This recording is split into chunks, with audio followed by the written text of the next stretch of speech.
Pussy. Vagina. Penis! Let's Oh, same mindset. no, I was the only one that said the other one. Oh. Hi? Okay. Oh. Hello. My brain immediately went, hello everyone, my name's Marco. Top of the morning to you, Literally. ladies. Anyway, fucking Dungeons and Dragons. Yeah. Oh.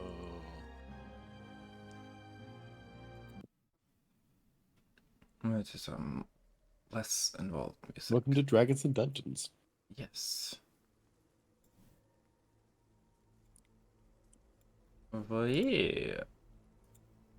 We're last. Mel wasn't there last session. Was everyone else here last session? Yeah, I think most of us were actually. Hmm. Except maybe not Shell. No, you're here this time. Yeah, I left early, but I was there. Ah, yeah. Okay. I see.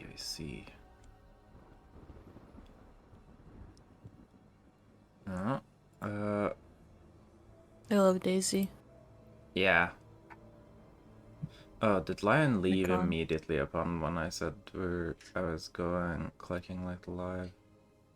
Because I think Lion said that they were going to be back literally as I said Fugi checks. Well, that's great timing.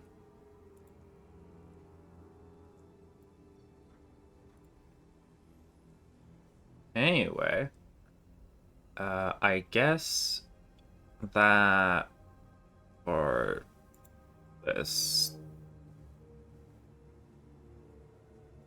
Shell will be at least Shell missed some of stuff, but not all that much.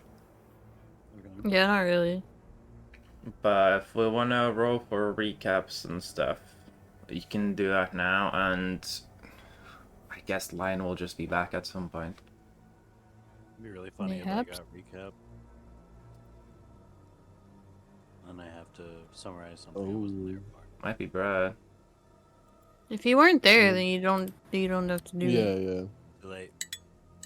Roll for What the recap, fuck? right? Holy shit! Lion! Hi, Lion. You are Daisy, and also we're rolling for recap. Oh, yeah. I forgot I was in that screen. Imagine being in stream. Yeah. Zara just dragged me into one, so. Makes sense. So What are we have to y'all re-roll on? again just to see who's the real loser here. 3 5s in a fucking row is crazy though. Yeah.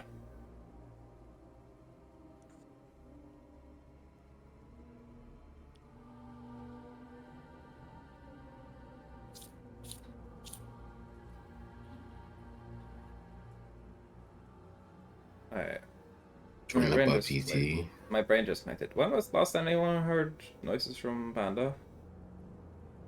I don't know. Literally, I have not heard Panda speak. Even 18. when I said Panda was here. Well, Panda did speak.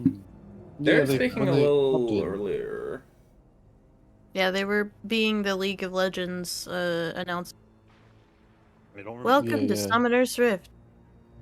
I'm not sure if I've heard much from them after that. They No, might I have think not they been left. here I think they might not have been here the last half hour or something. I love that. Anyways, no problem. Mal wasn't here, but if you want to roll, you can do a roll to see if you got a 20. If not, it'll be a roll-off between the bottom of the barrel crew over here. The bottom. Can you roll for me, please? Yeah, of course. Crystal sheet. And then... Oh. That's an 11. Yeah. Okay, I guess we are rolling to see which of our 5s is better. Okay. Okay, I had a pretty good 5. I could beat that. Shell is committed.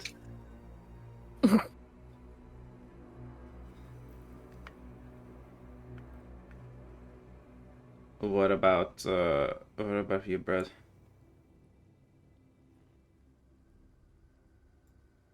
9. Okay. Oh my god. So, I guess then shall recap as much as you remember? Because you left towards the end, but not like super far, I'll far away. I'll recap what I remember up until, and then I'll pass the torch to Brad. That works. Um, okay. So, I know we left on a boat. And then, is it Ansem? Is that his name? Yeah, more or less. He left, but with us, but like an hour behind us because we didn't want to crash. Yeah. That I remember. And then we spent a long time talking to Takluk. And I got an IOU. Mm-hmm. And then, what else happened? That might be all I remember.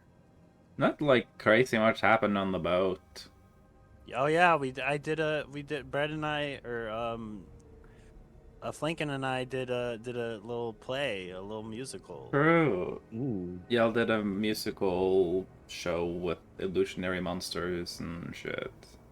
And ice Mhm. sabers. Yeah. Yeah. I was honestly, yeah, kind of most of what happened. Mhm. Y'all got Okay. to Kimper. Not a lot happened there.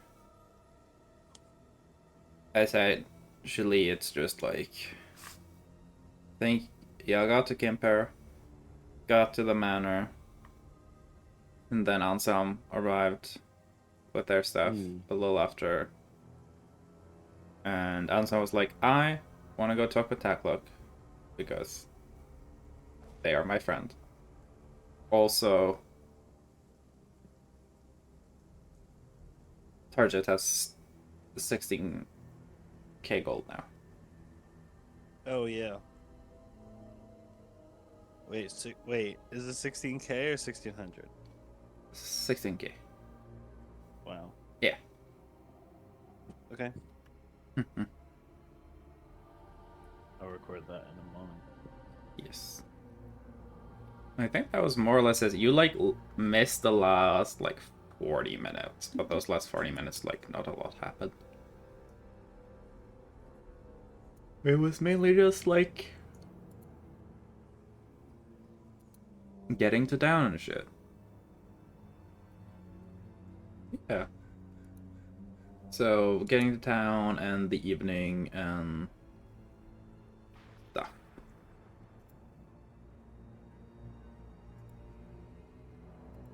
And then we got to the end of that night.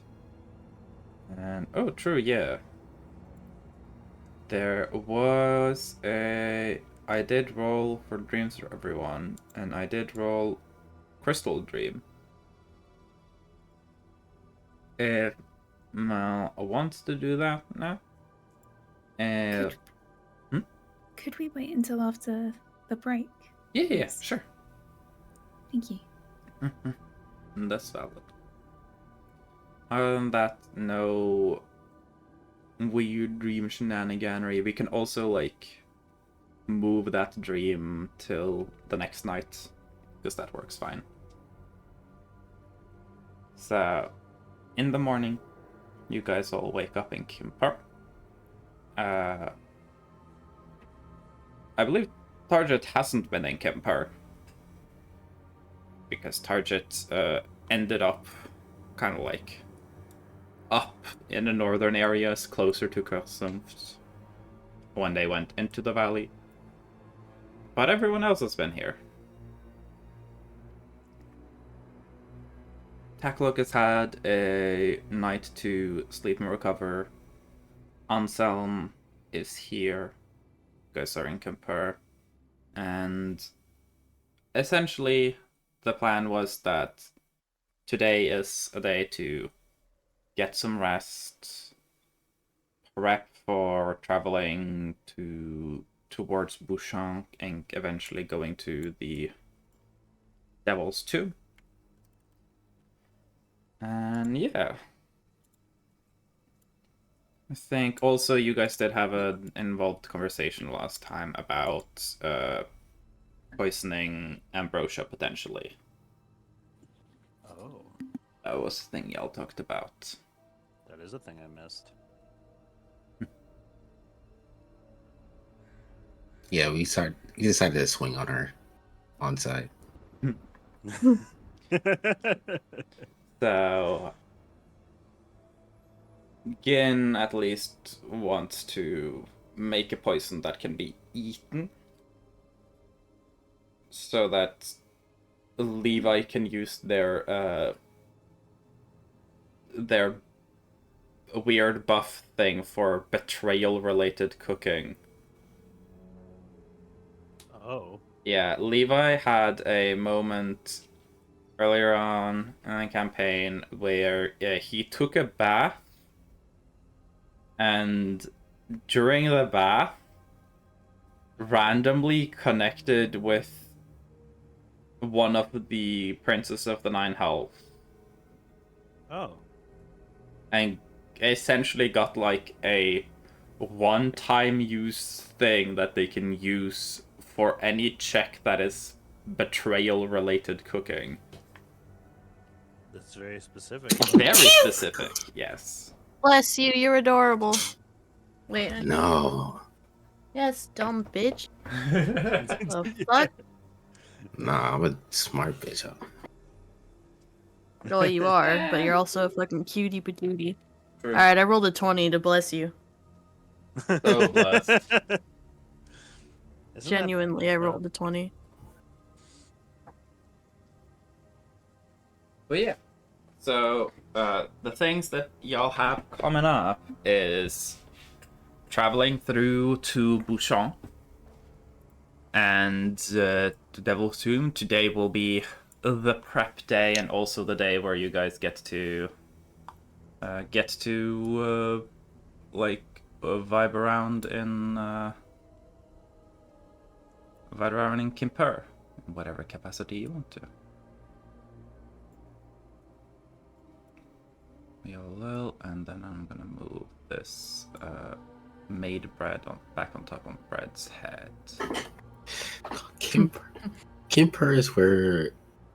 Oh yeah, that's where we saw nice. the attack of the beast. So Kimpur is the city you guys went to after the Sudwald Beast. So it's the place where Oh, the circus after. was originally. It's the place where Sorath had the cool house. It's the place where Gin got trapped inside the walls. Yeah. It's where Risyuk went to the tavern and told everyone about the group. So yeah. Got you. Mm-hmm. Oh, okay, I'm assuming we had some long rest along this trip, right? Yes, you guys have long rested. Also, hi Hannah. Better! Or all. Can you roll a d20 for me? I want to see if you scammed your way out of. Okay, you didn't no, scam not your the way point. out of the recap. You Nah, scammed your way my way out out of not being accused. Yeah, that's fine then. No, because I had to give my dog medicine, and then I was helping my brother sell badminton. Yeah, all good. I was also silent because I was getting medicine. Take your meds if you need to. Well, it's not my meds, it's my dog's meds. Take your dog's meds. Wait. Don't do that. Wait a Salem, minute, thank you wait a so minute. fucking much for saying that. The session's Did gonna you go. forget to take your meds? Yeah. Cause I woke up and then was like brain dead for like 2 hours. And then when I got up, I was like, oh, I've been awake for a while. I usually take my meds before this. But hey, now I get to take 6 them. hours from now, when you were exhausted, you'd be like, what's going on? Yeah, You're welcome. and also this session where I would be like so like unable to focus. So Mhm. don't worry, guys. In 20 minutes, I'm gonna be able to handle my shit. Can we play a game of League? No, no, Can we play TFT? Addicted. no. Can I had to think about it because I really like TF2, but no, we play Town Town? no. No. You know, ultimately, The they changed fuck? double up, so you can actually have 8 people in double up now. Don't Hey, say nice. the fuck. It's my special Banger. interest. Yeah, That's but I'm not pretty- playing it. Anyways, Wow. you guys are in Kimper. Your D&D characters do shit. All right, Guys, we're gonna make kill- we're gonna I kill learn how to Soras. make it. You wish. You wish. Yeah, I think No, we're Sora's gonna pretty make- hard to go. We're gonna create a bus, and we're gonna make A it the bus. first bus service. bus service. If Yeah. you guys like have some mass-produced automatolios, that could definitely be doable. The main issue is how you're gonna deal with like Energy. So, the have you ever seen the Flintstones? the thing I was more worried about is how you're gonna run the bus Right. service with all the fucking monsters around. So Make There's Automatolio- obviously make each weapons on Automatolio level board. 20. Um, but yeah. I'm struggling right So now. Oh, in the morning, you guys have all woken up. For Target's sake, you are now waking up in a different luxurious manner. This one not as crazy as the one in Karsumft. This one is just a very big rich people manor. Yeah. okay. But the one in Karsumft is like Unhinged. unhinged Big. levels of big. It is like Palace of Versailles levels That's of what I was stupid thinking of. investments. I was thinking of Versailles, but I almost said the Vatican. So I need to stop talking. It is the Kursumft Manor is probably bigger than the Versailles Palace just because it has so many floors. It's a giant building, but the area of the entire place is a little smaller because Versailles is like in the world's biggest garden. But yeah. So, in the morning, as you all wake up, you're in this town again. Y'all have Takluk, who at this point seems to be recovered quite well. Anselm is here. Hyacinth is here. I'm just gonna... This is one of those sessions where you guys are kind of left up. It's left to your disposal to do whatever you want with your time, however you guys feel you would prep. I check my notes also. I will remind Panda that Levi, probably during this session, is supposed to have Takluk figure out if they can do anything more about the magic shit that came from the brooch. I think we said we were gonna do the next. Well, it was a dead arrest, right? Yeah, so essentially last session was like, okay, Takluk can do some magic, but from Levi's assessment was like, wait until you can, like,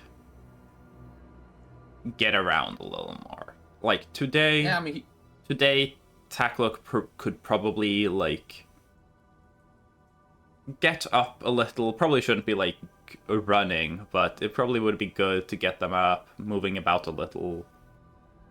Levi would be spending all his time just like helping Takluk move around, you know. Okay. Basically being like a nurse, you know. I imagine Gunther would probably be there too, assisting. Yeah.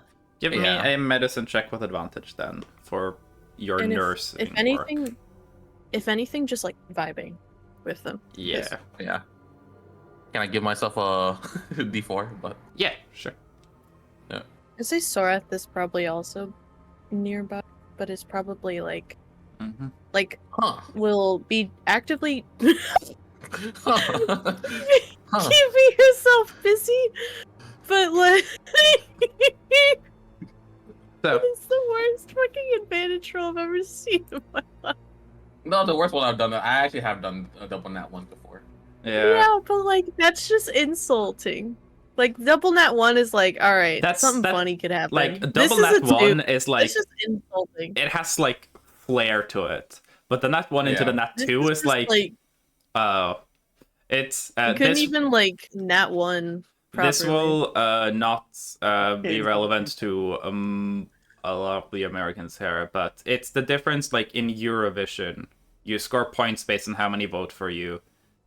Scoring, like coming last sucks. But if you come last, you kind of want 0 points, but because that gets you put on the list of people who have gotten 0 points before. So if you like lose, you come in last, but you come in last with like 4 points, nothing interesting happened for you, you know? Yeah. So the double nat 1, at least you get into the like double nat 1 club.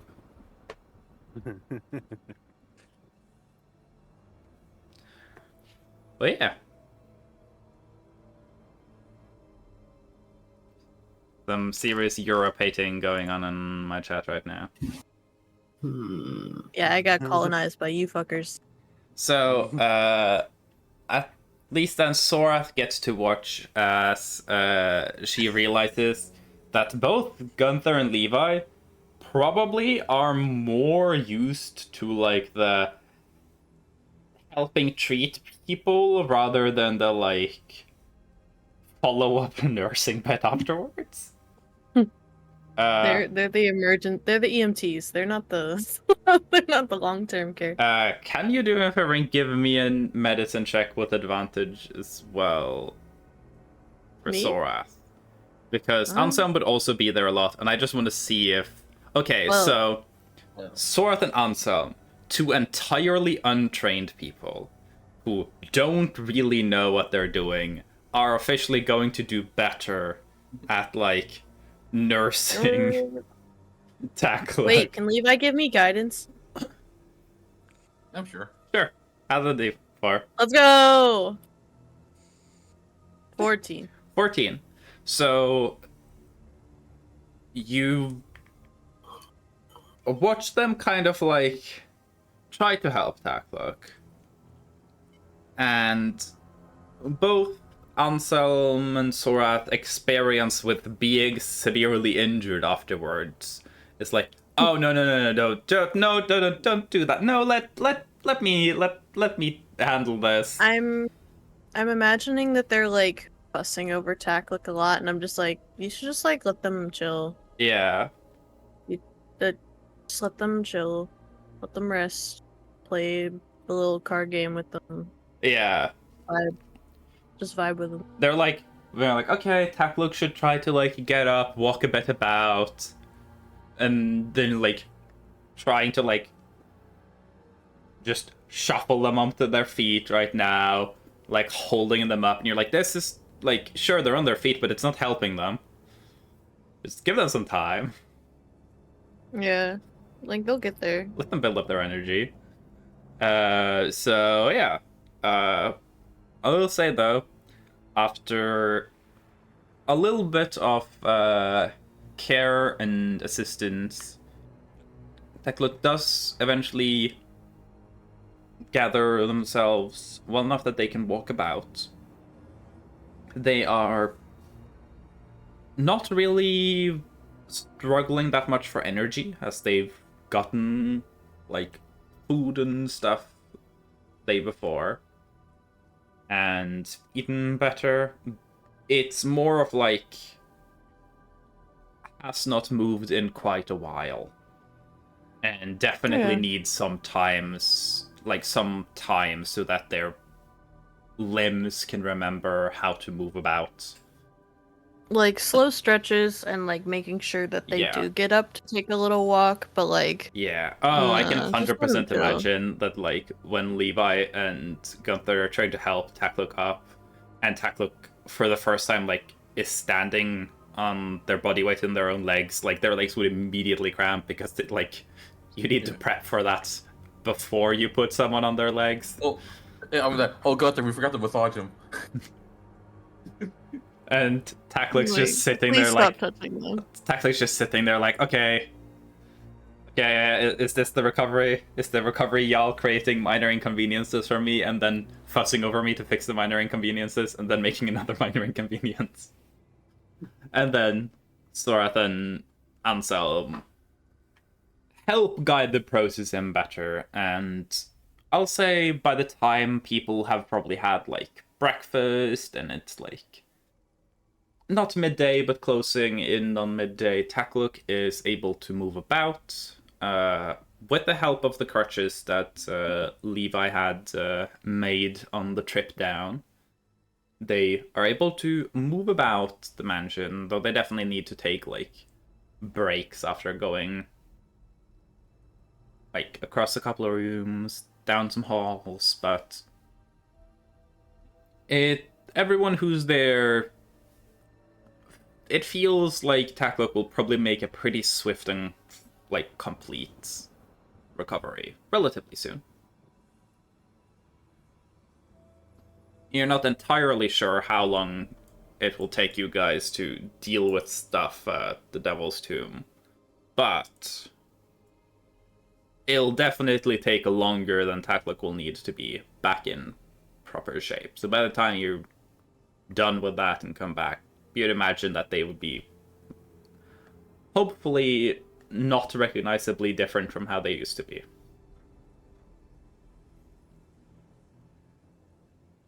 I should grab my dice for this. Which, if Levi doesn't recommend otherwise, Takluk would probably want to take a look at Levi's situation and condition. I mean, Levi would first check out like tackle could like if tackle is in condition to Yeah. Yeah, Tackle be able to talk. handle. The Well, tackle could talk, but is Yeah. able to handle more. I'll say, like, the thing that was yesterday was that the things Takluk wanted to do was ritual magic, which requires, like, a longer process. And it was like, okay, Takluk needs to, like, work up to that. And at this point, like, probably around midday, Takluk's limbs have loosened up, and it's still exhausting for them to, like, if they were to go for a walk, but they can perfectly fine, like, sit down and, like, move about and draw some stuff. So, yeah. Then yeah, Levi would let him. Okay. In that case, I'm gonna do a little rolly for Takluk here. And Takluk will have Levi sit down and scribble around. Sorath would probably be able to help with the scribblings if they're still there, like set up everything. Can I give tackle guidance? Yeah. Wait, for what's his, like- scribbling? Takluk is like setting up like a chalk circle, Yeah. and Sorath is like trained enough in arcane magic that if they're there, they can definitely like follow in the instructions. Okay. With the guy. Okay. Well, that covers that pretty well. So with the guidance, that comes out to a 33.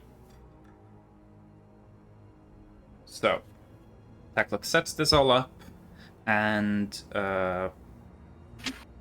anyone who is here to watch this, who wants to be, can make an Arcana check to try and see what's happening. Hell yeah. I like watching shit with my eyes. Natural I don't. one. I'm one with the Arcana. Yeah, go for it. I rolled a 4. Heh, I rolled a 10. Nice. I really said I like watching shit with my eyes. Mm-hmm. Yeah. Thorath watches you're with their definitely eyes. watching. Gin watches with their soul. Who watches with their brain? Does anyone want to watch Nobody with their brain? here. The guy who watches with their brain retired out of the party. Yeah. We don't have brain cells anymore. Let me see.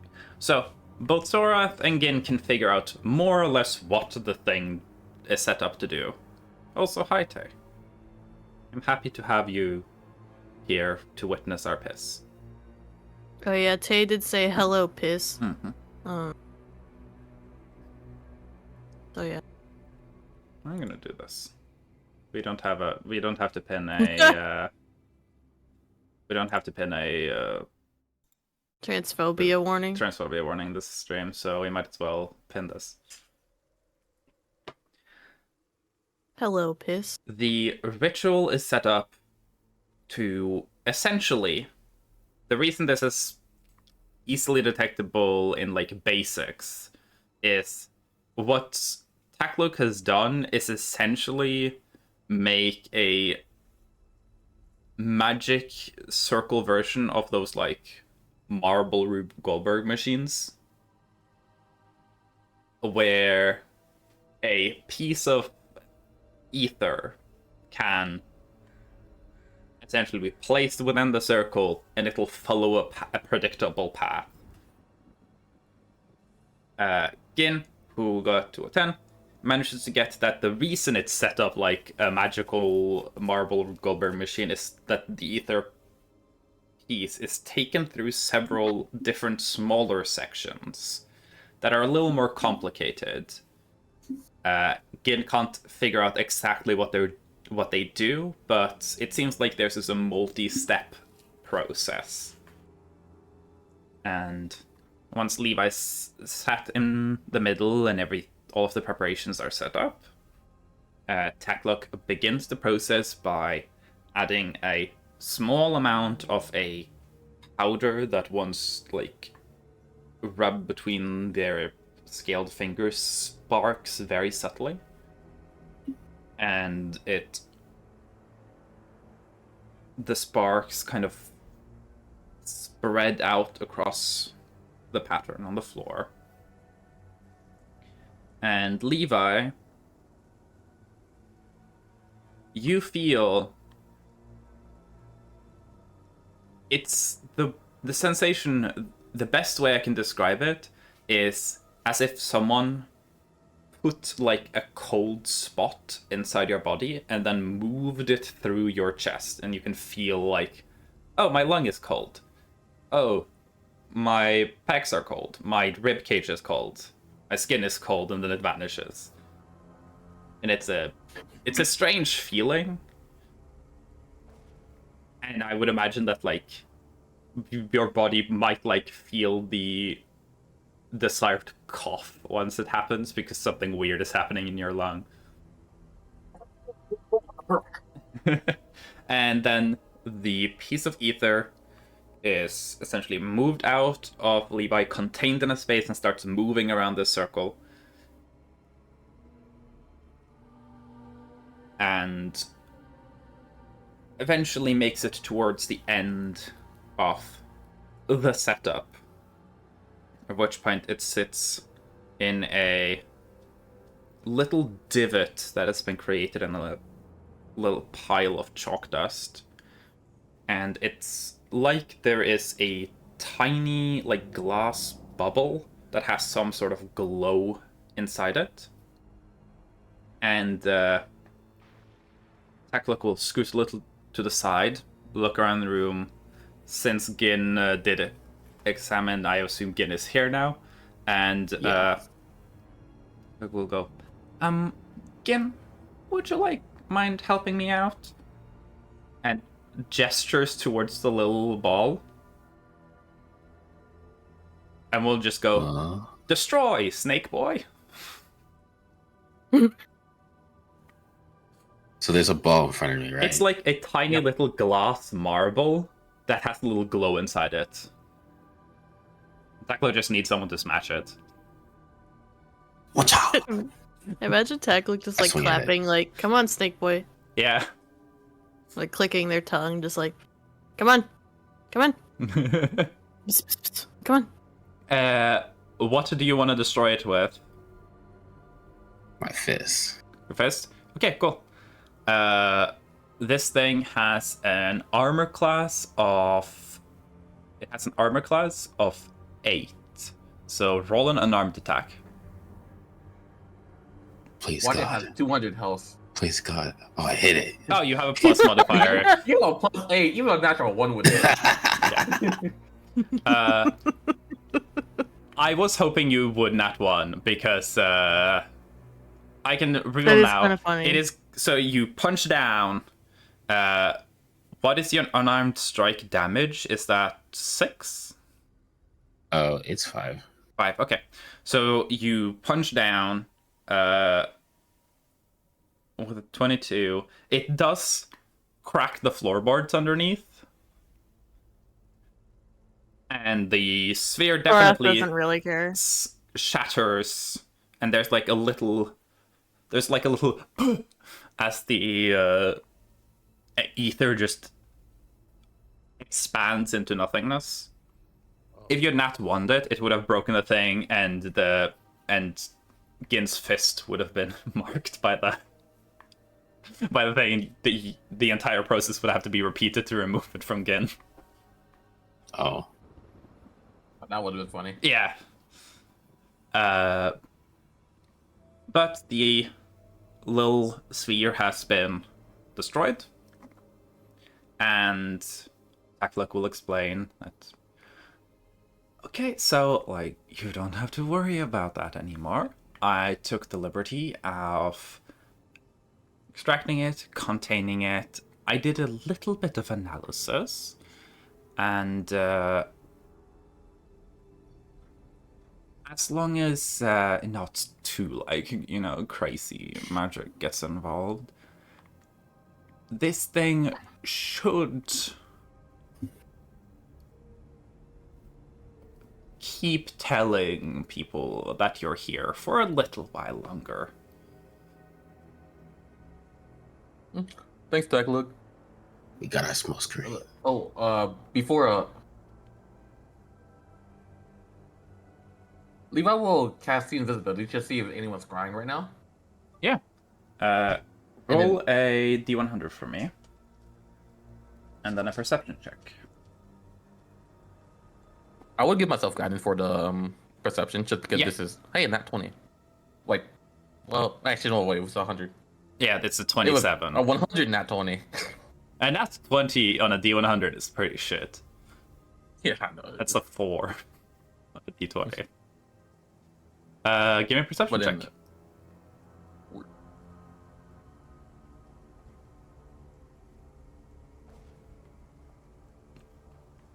No scrying seems to be going on at all. Soros, is there? Hmm? Oh, is there anyone who works for Ambessa and Ambrosia? What's her name? For some reason, it's because of Arcane. That Yeah. character just sticks out as Ambessa for me, dude. Also, it does make sense because she is also No, an it's so older real. woman who is a like horrible person who is trying to like do political shit. So they even do have similarities. So it's like, First it's like for 3 some letters reason, in the it's just name, clicked it's as- fine. Mhm. I get it. Oh. Though Ambrosia is probably the furthest you can get from being black. Yeah, literally. yeah. I think race-wise, sure, but if you're talking about like character-wise, Yeah. I'm dead. I'm deceased. There are many people that would work for her, and she could convince anyone to work for her. Why? I just wanted to talk to Anson about that thing we sort of need for the to deal with her and to help deal with her grandfather. Mm. And I just, since we're trying to keep it away from, I'm whispering. I'm more whispering this to Hmm. Sorath right now, but to keep it away from Ambrosia. It's nice to know if there's anyone we have to watch out for in the mansion. Most likely, mm, my attendant is not someone that I trust, but my personal staff that follow me everywhere I go, I trust with my life. And I would just assume that nothing is safe with any of the other staff. Yeah. Christine To be safe. is the attendant that Sorath has informed the party of. They are also the attendant that was that almost died from I believe it was Flinken who almost annoyed her to death during the carriage ride up to the manor. Oh yeah. Oh, I remember this one. Yeah. Yeah. Yeah. Hey, Tackle, do you have a spell that where we could talk inside of and no one could hear it out? Oh yeah, sure. I could have something like that set up.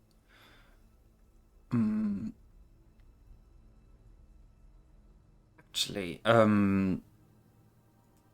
Thorath, or should I like continue calling you Thorath while I'm here, or do I need to like call you Lady Belrose or something? No, please don't call me Okay, that. cool. Because Oh, I wasn't hello, going Lady to be able to Belrose. keep up the effort to care about keeping up appearances anyway. Could I just have a room that we can like modify?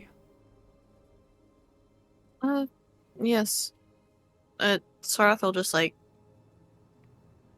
direct, like, ask a staff member to like show them to like a smaller, in need of somewhat, maybe a room in need of like slight renovation or like that hasn't been updated like style wise. So she's like, yeah, I mean, Oh, I can certainly ahead. imagine that there's like at least one like guest room that that like probably Francesca's been like, "Ah, this one like let's hope we don't have enough guests that we have to use this room. The decor is Yeah. like so last season. And That's where all the like extra shit is yeah. that Sorath just like puts there because it's important to the family, and so she Yeah. can't like get rid of it. So she's like, Okay. So that room will be modified by whatever Takluk's planning to do. And Takluk will...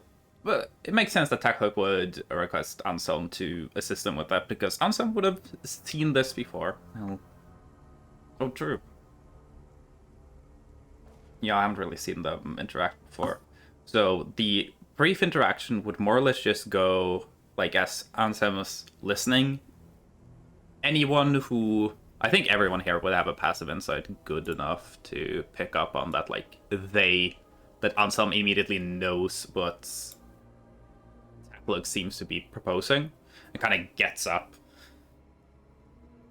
Sora, and I think there's a lot of really high passive insight. I'll say anyone whose passive insight is 17 or higher would be able to also, like, intuitively tell that Anselm's like, oh, hell yeah, I get to do this shit again.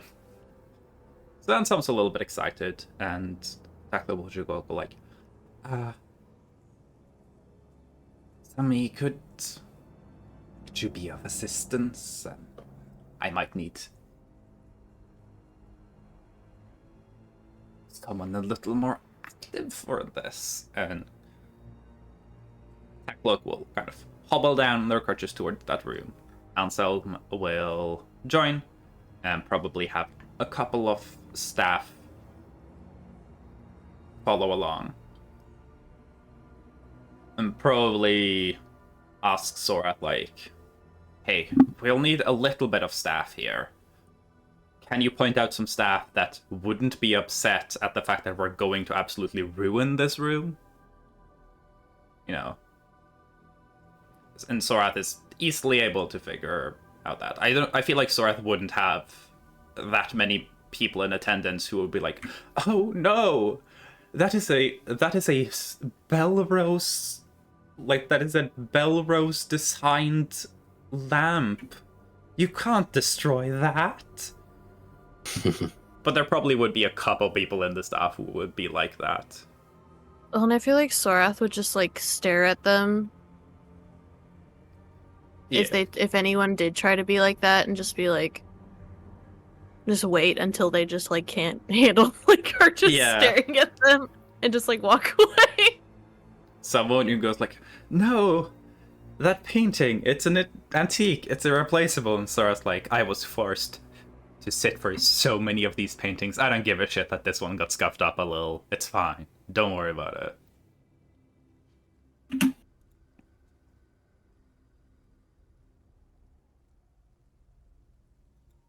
Thank you, Salem, for the Steam gift. Oh. I got this, like, I heard the Steam phone notification, but it's the same as achievements. And my brain immediately went like, "Hey, yo, we got an achievement for the campaign." And then I realized I am not a Steam game. Whoa. You are, no, apparently you are a Steam game now. Yeah, we're a Steam game now. Anselm and Takluk, with some staff, are going to go into that room, and over the course of probably 2 or 3 hours, they're going to absolutely demolish it.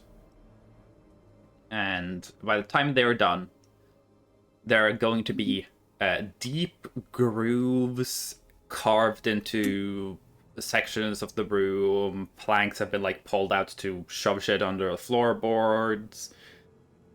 There's a bunch of random shit everywhere, and it all kind of creates this lattice of almost like ley lines within the room.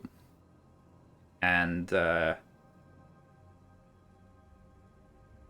Takluk will explain that as long as this room has some sort of magical fuel, it'll be essentially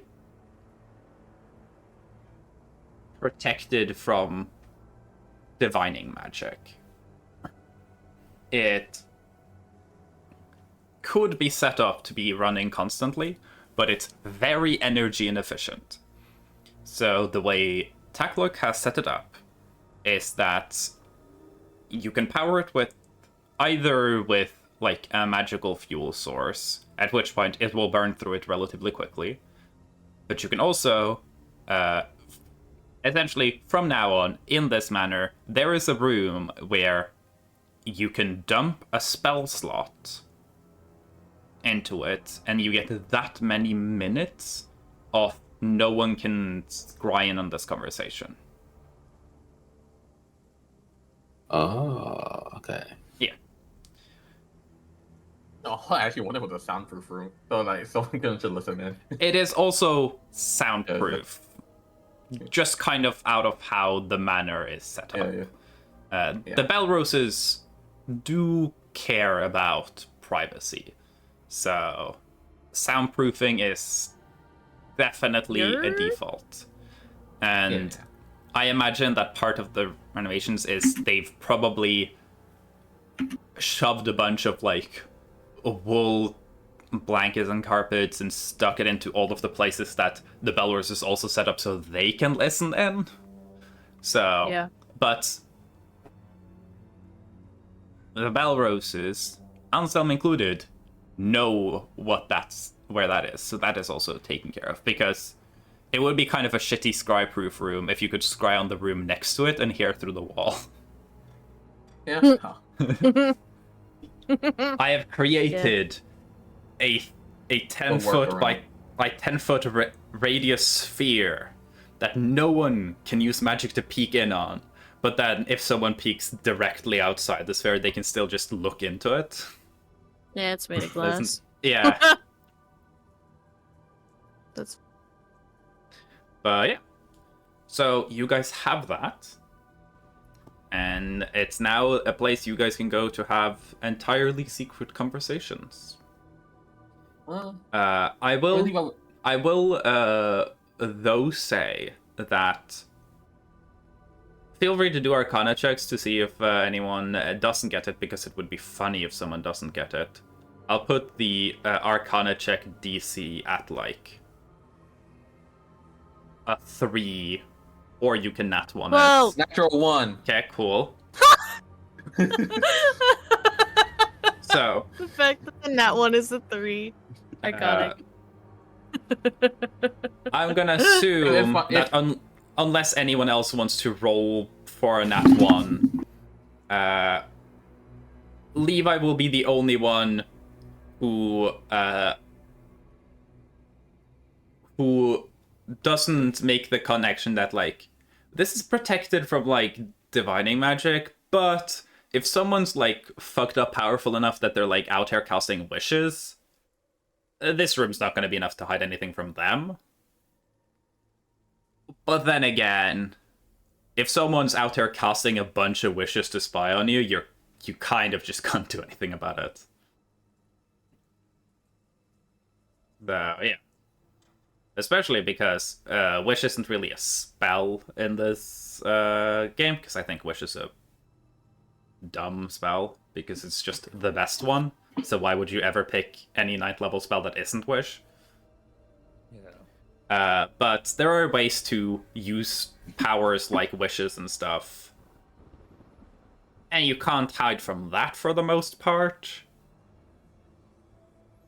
But the chance that someone happens to use a wish coincidentally when you're having the secret conversation is so low that you don't have to worry about it. And if someone is out here infinite farming wishes to spy on the secret conversation room of your house, then you have bigger issues. Yeah. I think you might get hit by a meteor, I'll be honest. Yeah. But yeah. Secret conversation room set up. I mean, Levi would take over there and then just, and then mention our plans to awesome. Okay. You finally And the whole get deal the with- meat of the situation. Yeah. What kind of goods you got? So, Anselm can make this check with advantage. You can also bless them, but they can make this check with advantage because I'm assuming that Gin is willing to help Theory craft poisons. Yeah. Okay. Let me roll Yeah. that then. Hey! That's advantage helped a lot. The bless goes through a 3. The first roll was a 7. The second was a natural 20 plus an extra 3. So, Ew. Anselm and Gin will go through poisons and what they think would be most effective. The two big things that, like, they settle on is there is a bigger risk as putting a poison in the food that will try to kill Ambrosia. Because any poison that's there to kill someone is inherently kind of unreliable. Because Well, all we're doing is trying to paralyze her, Yeah. right? Knock her out. so Or that paralyzed. immediately goes like off the table if all you need is just to keep her out of a situation for as long as possible. Okay, no kill poison, but something like being paralyzed is definitely possible. I'll say because the natural 20 came from the advantage help with Gin. Gin would probably be the first one to think, like, probably also because Gin has been around Levi long enough that, like, I mean, if she's paralyzed, she can't move or anything, but she's still, like, thinking and shit. What if we just, like, put her to sleep? That's what I was thinking. I was And say, not and I paralyzed, wonder if there was any concern about it tasting weird. Like, she can't taste, but also if Levi made the, like, dish that he the world curry so that Sorath can taste it, then it would probably be distracting enough for her to not Yeah. realize. For Sorath, Wait, did I get it to that level? What? Oh, did I get it to that level where Sorath could taste it? Oh, I don't know. It's just if you did. Sorath. So the thing with Sorath is Yeah. Sorath can still taste things, just their brain doesn't register as a good taste anymore. Mhm. So the flavors are there, they're just like, and they still taste the same, but they're no longer a good taste. And a Yeah. lot of like less interesting food is like, oh, this is like the equivalent of emotional experience of just tasting cardboard. Some of Levi's food has been interesting enough that it like registers to Sorath. It just isn't registering in a good way because the flavor is bad. Mhm. But that would definitely be distracting from what Sorath gathered from the way Ambrosia talked about like the curse affecting them and Embers, and also the way they seemed when they were eating. Sorath figures that because they're not as far along, they're probably not maybe they aren't at a stage yet where like all food is abhorrently disgusting. Yeah. They probably just don't find as much enjoyment. It's less interesting to them. Which would mean that if you can get a dish that is like, let's say you get a dish that's like a cooking check of like 40 good, it might still register as like a 20 to them. Which would definitely be extremely distracting if you can get like a really, really, really good dish that actually still is so good that even if you like the tastiness of it by like into like 100 different pieces, it's still really tasty to them. That would be really distracting for sure. Yeah. And they're That's why I was lacking- asking about the like betrayal thing Yeah. the betrayal cooking last time, because if something was like really, really, really good, because Sorath can assume that they're not at even remotely the stage that she's at. It Yeah. doesn't take like a miracle to make them happy about food, Yeah. but it takes a lot. Because when after Sorath started to feel the curse from the moment in Wencash, like food started to be like less appealing, less interesting, and your brain stopped thinking like, "Ooh, I would love to go for some food right now." Yeah. But it wasn't really until Sorath got addicted to like, you know, Ketamine. yeah, her like what 7'6" ketamine husband, that Sorath like fully went into the deep end and now can't really enjoy any other food. I can tell you right now, there is actually a cooking check level where Sorath will still be able to enjoy it. It's just very high right now. I need to roll 100 on a d20. So, but with enough assistance and setup, like if Levi can just go crazy on a cooking check, especially like with whatever the bonus of that betrayal related cooking thing is, I'm scared. because I am I scared to use still it. have not told you what the benefit is. No. I just told you it would help you with a betrayal related cooking check. What?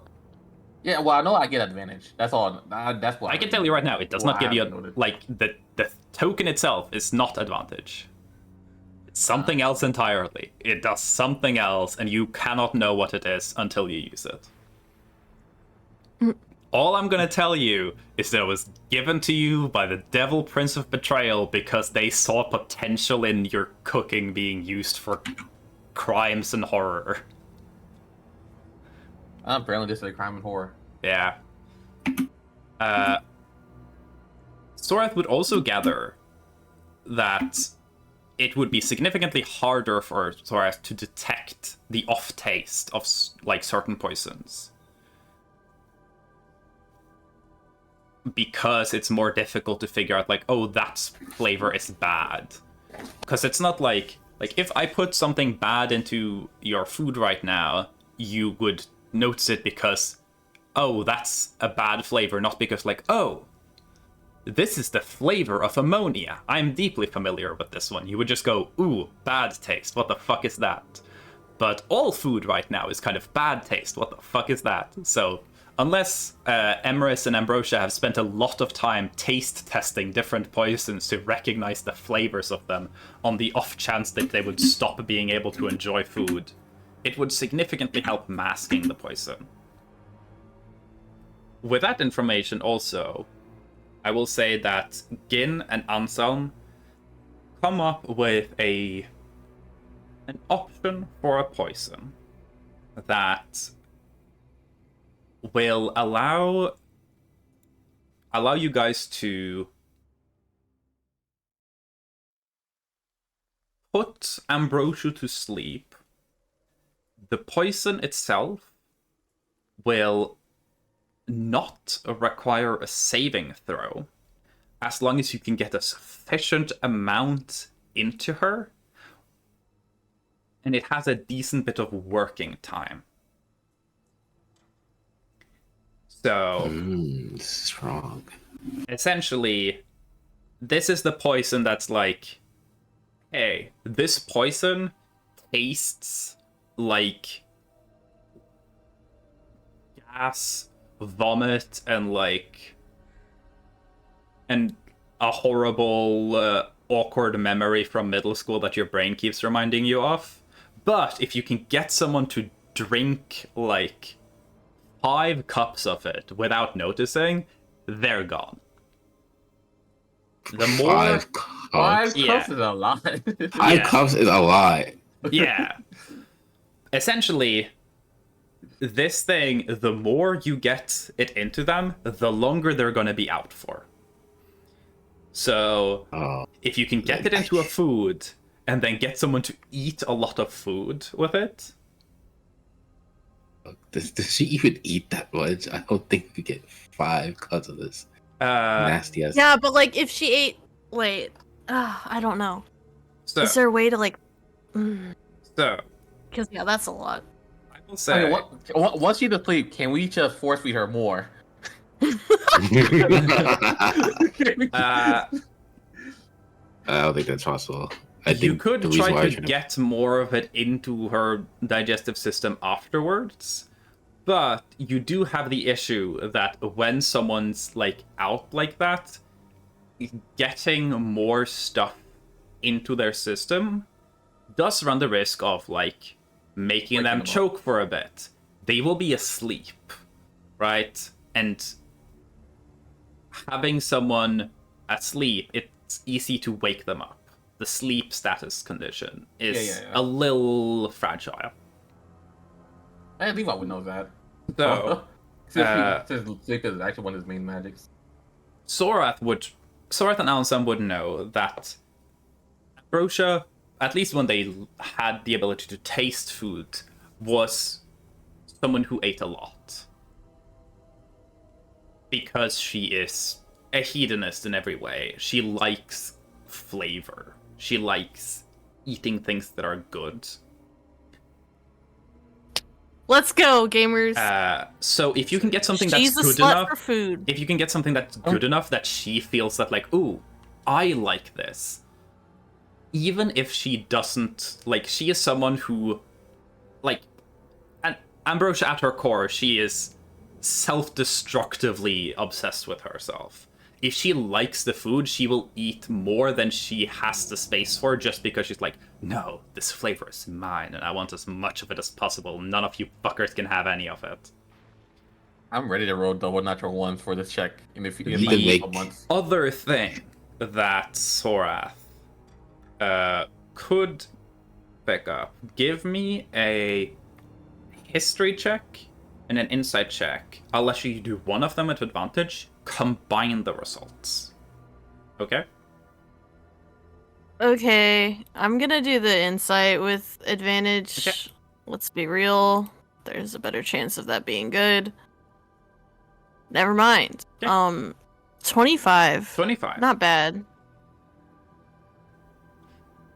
That is the just over the bare minimum that I set. I set the check at Oh, sorry. 24. If under 24, it was nothing.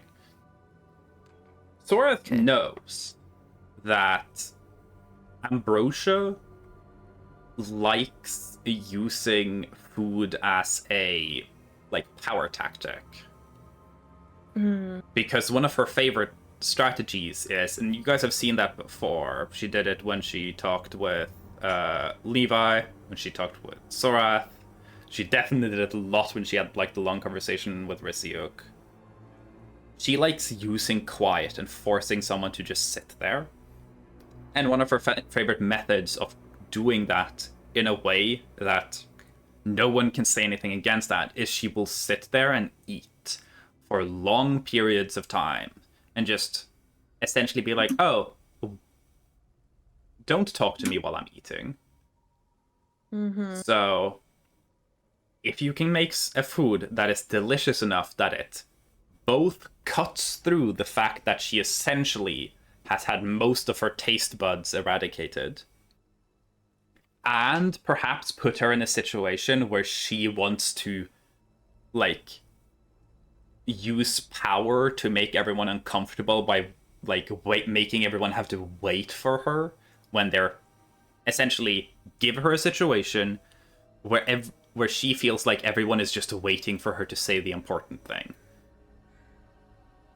And then if she is in the right mood, she might want to try and drag that out to enjoy the power of that.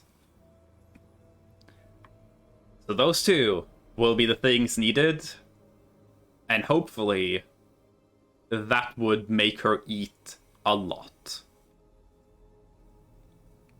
Sorath would not have seen this before or anything, but I can tell out of character. Ambrosia has definitely, during negotiations and stuff, used this, tactic, and then once it's done, had to go back to her room to lay down because she's overeaten significantly and has, a severe stomach ache. Let's go. Because she isn't great at self-control in those, ways. She's hungry for flavor and self-indulgence, and she's also just hungry for power. Cool. So, the poison can definitely be made. Anselm does have most of what you need for it at the Belrose Manor in Kurzunft, in the greenhouse. So, the poison can't be made before you guys get back. I figured. And when it is made, it is probably a good idea to make sure that no one else knows that it's been made. Anselm will offer the idea that Gin and Anselm should spend time to see, research if there's any poisons that could be, particularly effective against Aubery, because that's a good thing to research anyway. Yeah. And then maybe you guys can try and secretly make the poison for Ambrosia while you're making a bunch of poisons to potentially use if you guys fight Aubery. Sounds like a plan. Because Anselm will say that it is kind of hopeless to try and create a situation where Ambrosia couldn't get information about what's happening in the greenhouse if she really wanted to. She can literally see it from her window. So, the poison can definitely be made. You guys have the stuff. It'll just have to be made without anyone noticing while you're making another poison. And then you'll have to need to get it to Levi, who will have to get it into the food. Actually, I'm gonna go for Anselm here. Okay. I'm still ready. I'm gonna roll double natural one for the check, for the food check. It's gonna be so funny. Anselm will ask, do you want to put the poison into specifically Ambrosia's serving? Because our food is tasted by tasters, in which case we might need to modify it to have it work slower. Or maybe, and Anselm kind of looks around, maybe we can poison all of it, the whole batch. Because if we are all served from the same bowl, and someone else is eating first, it wouldn't need to be tasted. And since the poison only puts people to sleep, we would just need to arrange that someone wakes us up afterward. We could. Well, Hyacinth, would you be able to wake us up afterwards? I should be able to Certainly. wake us up. Anselm Because kind I of do like not- looks at getting us like, if you are eating this, you are also going to sleep. I am definitely going to be knocked out cold. Hyacinth would not be invited to a family ordeal. Out of character, but what- can I thug it out? So, the way this works, the way this poison will work is Okay. based on how much you get into your body. That will equal how much time you fall asleep. The reason Gin and Anselm decide to go for this poison is that it doesn't have any save. There isn't anything you can do against it. Okay. As long as your can't really character save can against it. be put to sleep, this thing will knock you out. Oh, okay. So, what would the I service was do if going- you all fall asleep? well, the idea would be it is not too difficult to create a situation where perhaps servants would not be in the room at all. Nor would they dare to enter until they are summoned to. Would they even wake her up? Like, would you wake up The issue is Emrys if she's knocked out? the issue Yeah, is probably. we might want to have very little staff involvement. Yeah. Because Can it we give, like, runs a- the risk. I'm gonna roll another intelligence check round, so. This guy is not intelligent, but thankfully I'm rolling okay for him. Anselm's stats are heavily weighted towards dexterity and charisma, some strength. He's kind of lacking otherwise. I thought you were gonna say dick size. I don't know what's all. That's supposed to be your father. I don't know if I have Anselm on the deck size chart. Let me check. But Anselm will smile a little like deviously and go, the perfect plan would be if we all eat the same food, all of us fall asleep. We just need to make sure that Ambrosia eats more than all of us, so that she stays asleep for a long time. And all we would need is someone who is already in the room, who would not be expected to eat from the stew. And Anselm will like put his fingers together and like turn his head towards Buggy, who's probably like off in the corner, just like biting the shit out of a chair leg. Wait, doesn't Buggy eat like the most? Well, Buggy does eat, but Buggy eats very specific shit. Yeah. Buggy's Yeah, not Buggy gets touching a his own vegetable. shit. And also, Oh.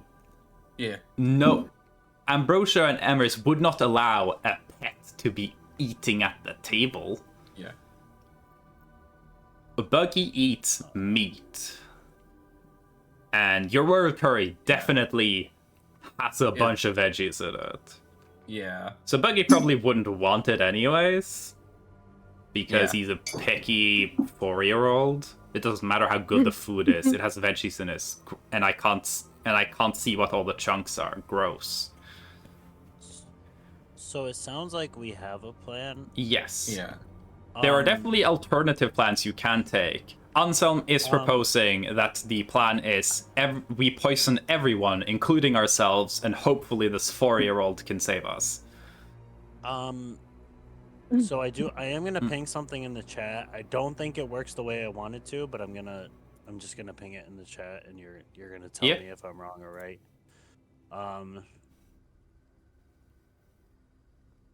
So you're immune to poison damage and the poison condition. You are not immune to all effects from poisons. From poison, Yeah. I figured. I just thought it'd be funny if I was just like, yeah, I could just not fall asleep. Well, the thing is, how does Target eat? Because technically, Target could use skills. He can't eat regular food. Well, too. Target can eat regular food. The suit does kind of, and Target needs to eat regular food. Yeah. I think. Oh, actually, you know what? How do I eat? I haven't thought about this. What I would imagine. Okay, I have two. There's two possibilities. Mm-hmm. There's take the suit off for food. Mm-hmm. Naked. There's naked. There's naked. That's a possibility. There's also I think we've kind of established that or at least in my head at least So I basically could just shove the food in that pipe we established. And you eat everything through a straw. I am going to propose my first idea when thinking about how Target would eat. So the issue with Target eating is we need to take off the helmet portion, and there's water in there. Yeah. So the water need to go somewhere.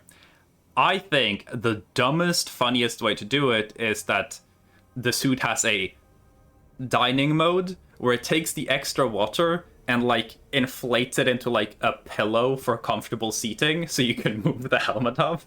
And it's essentially inflates your ass to be a comfortable knife's pillow, and then you can take up your helmet and eat some stuff. Why are you like this? That's the best idea I've heard all day. That's awesome.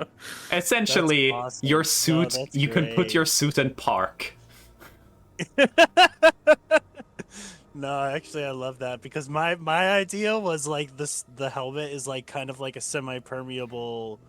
I will also say, if you want, want, I could just shove the food in there, and then he just tongues it. if you want it to, if you want the helmet to not be an actual helmet, it's just like a water bubble that's kept there by magic, so you can just shove things in and out through it. That's also perfectly possible. That was my idea, but your idea is so fucking funny and good. I love it. That's real. That's so good. So, are we gonna go with the ass inflation dining park mode? Yes. Okay, cool. Yes. I love that you're like, how did you think of this? Uti has some fucking. I don't. I'm a dungeon master. My full-time job is thinking of shit like this. That's fair. Also, it's not too wild. Our druid used to use wild shape to have a bigger ass. So Yeah. I don't know. And they did talk about being able to wild shape themselves to have a dick so they could fuck people. All right. Wait. How about? Wait a second. Understandable, I guess. Actually. Essentially, what animal do you want to turn into? Me, but if I had a big dick. Mhm. Yes. Understandable.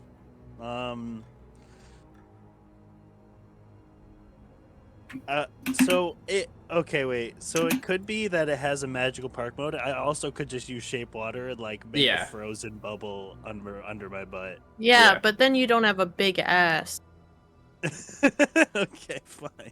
I love Then the you don't idea. have a I big love the pillow idea on of your Target ass. sitting on the chair, and just being, hold on, like pressing a button, and like you can see Target like slowly rising up a little as the water level like sinks, and like Booster seat. the little fish just like I do slowly need a booster descends, seat. and then you Yes. take off your helmet.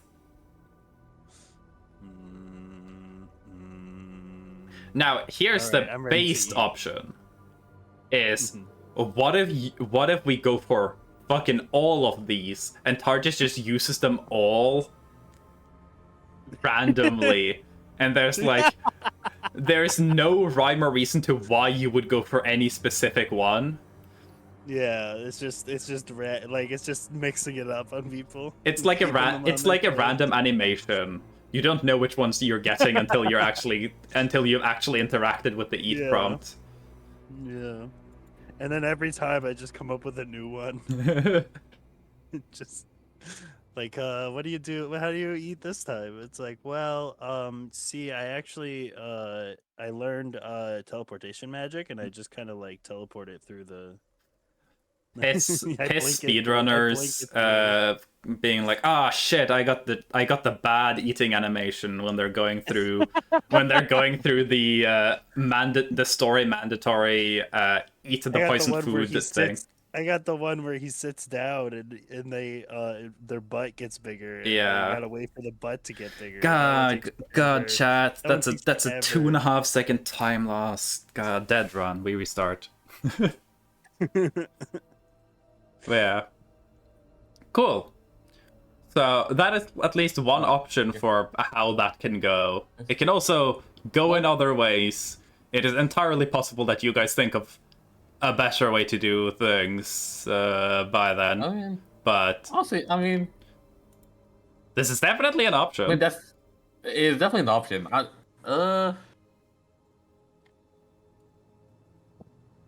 The problem with the slow acting one is if she has a taste tester, is that if they taste test it and then walk out of the room and then fall asleep, later. The thing that Gin and Anselm can do, since they have so many like resources, is they can have the poison walk slower and slower. So let's say that like this poison would usually, if we just didn't modify it, it would usually kick in after like, because a lot of ingested poisons are like this, it would kick in after maybe half an hour to an hour after you eat. Then Gin and Ansel can put stuff in the poison or just in the curry to make it like be picked up slower by the body. Well, the taste tester are only going to eat like a spoonful, right? So maybe The taste tester will eat some of it, will wait a little, and then it'll be fine. The idea that Anselm said was, if all of us are eating it, then Ambrosia will not really worry about it.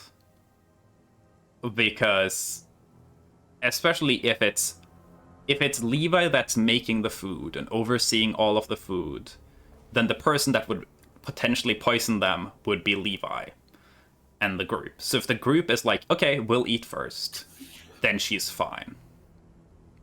You know? Yeah, You like curry? You like Give me.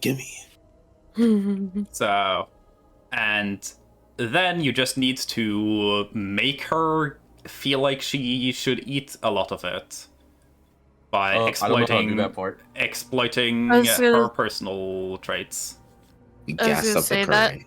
that turns into it turns into making her think that we know something that she doesn't, or at least revealing maybe something that we haven't revealed to her yet, but being really questioning her like we want to know about something. Yeah, essentially. And she has that information, yeah. but she doesn't want to give it without making us squirm. If you can put her in a situation where everyone's waiting for her to say an important thing and everyone has to wait for her, she'll want to drag out the moment. Yes. It's what she did with Levi when Levi sat down to talk with her, and she sat down and finished an entire lunch while just staring at Levi and being like, nah, don't say anything, I'm still eating. You're gonna sit here, and I'm gonna stare at you the entire time. It's a power move. And then also, if Levi can just make good enough food, she might enjoy it enough that she will try and essentially like defensive eat, in the sense of like, oh, I really like this. The fact that I like this means I want other people to have less of it, because this is mine. Yeah. And if we get to that point, then If you get a combination of those two, you can probably have Ambrosia eat enough of it that she'll give herself a stomachache. Yeah. At which point, Which would be perfect. Gin and Ansem would be pretty confident she would be out for quite a while. Based on how, like, good the dish is. Yeah. And if you guys can get Ambrosia to that perfect spot where she, like, eats both because she wants to make sure you guys aren't eating all the food, and also because she's trying to use it as a power play. If you have a tasty enough dish with Ansem's calculations, with Gin assisting on poison delivery method there, you're pretty sure that you could get Ambrosia to at least stay asleep for a period over, like, 24 hours, potentially up to 48 hours of just straight unconscious. That's a lot. That's all we need. So if you can get Ambrosia passed out, then it's just a matter of getting her to a secure location and making sure that no one can get to her to wake her up.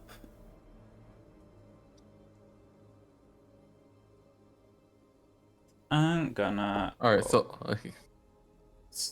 Cora can... I don't think Sarth would need to roll for it, actually.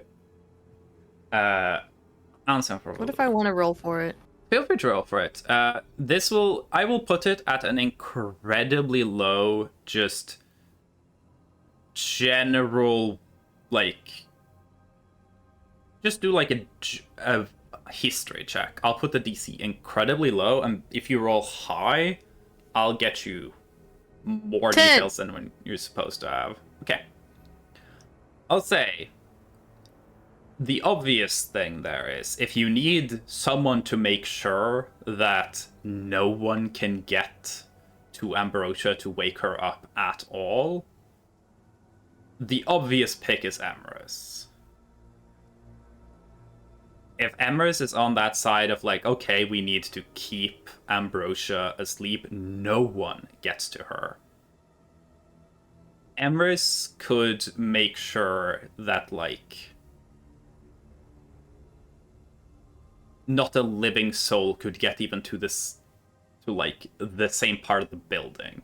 Emrys has such an iron grip over how that place runs, and the vast majority of the staff are aligned with her. Ambrosia has her staff that are very strictly loyal to her. And then she has her loyal people within everyone else's staff. But if you lined all of the staff up and had all of the people of the Belrose household, give them a different command, like 80% of them would do as Emrys says.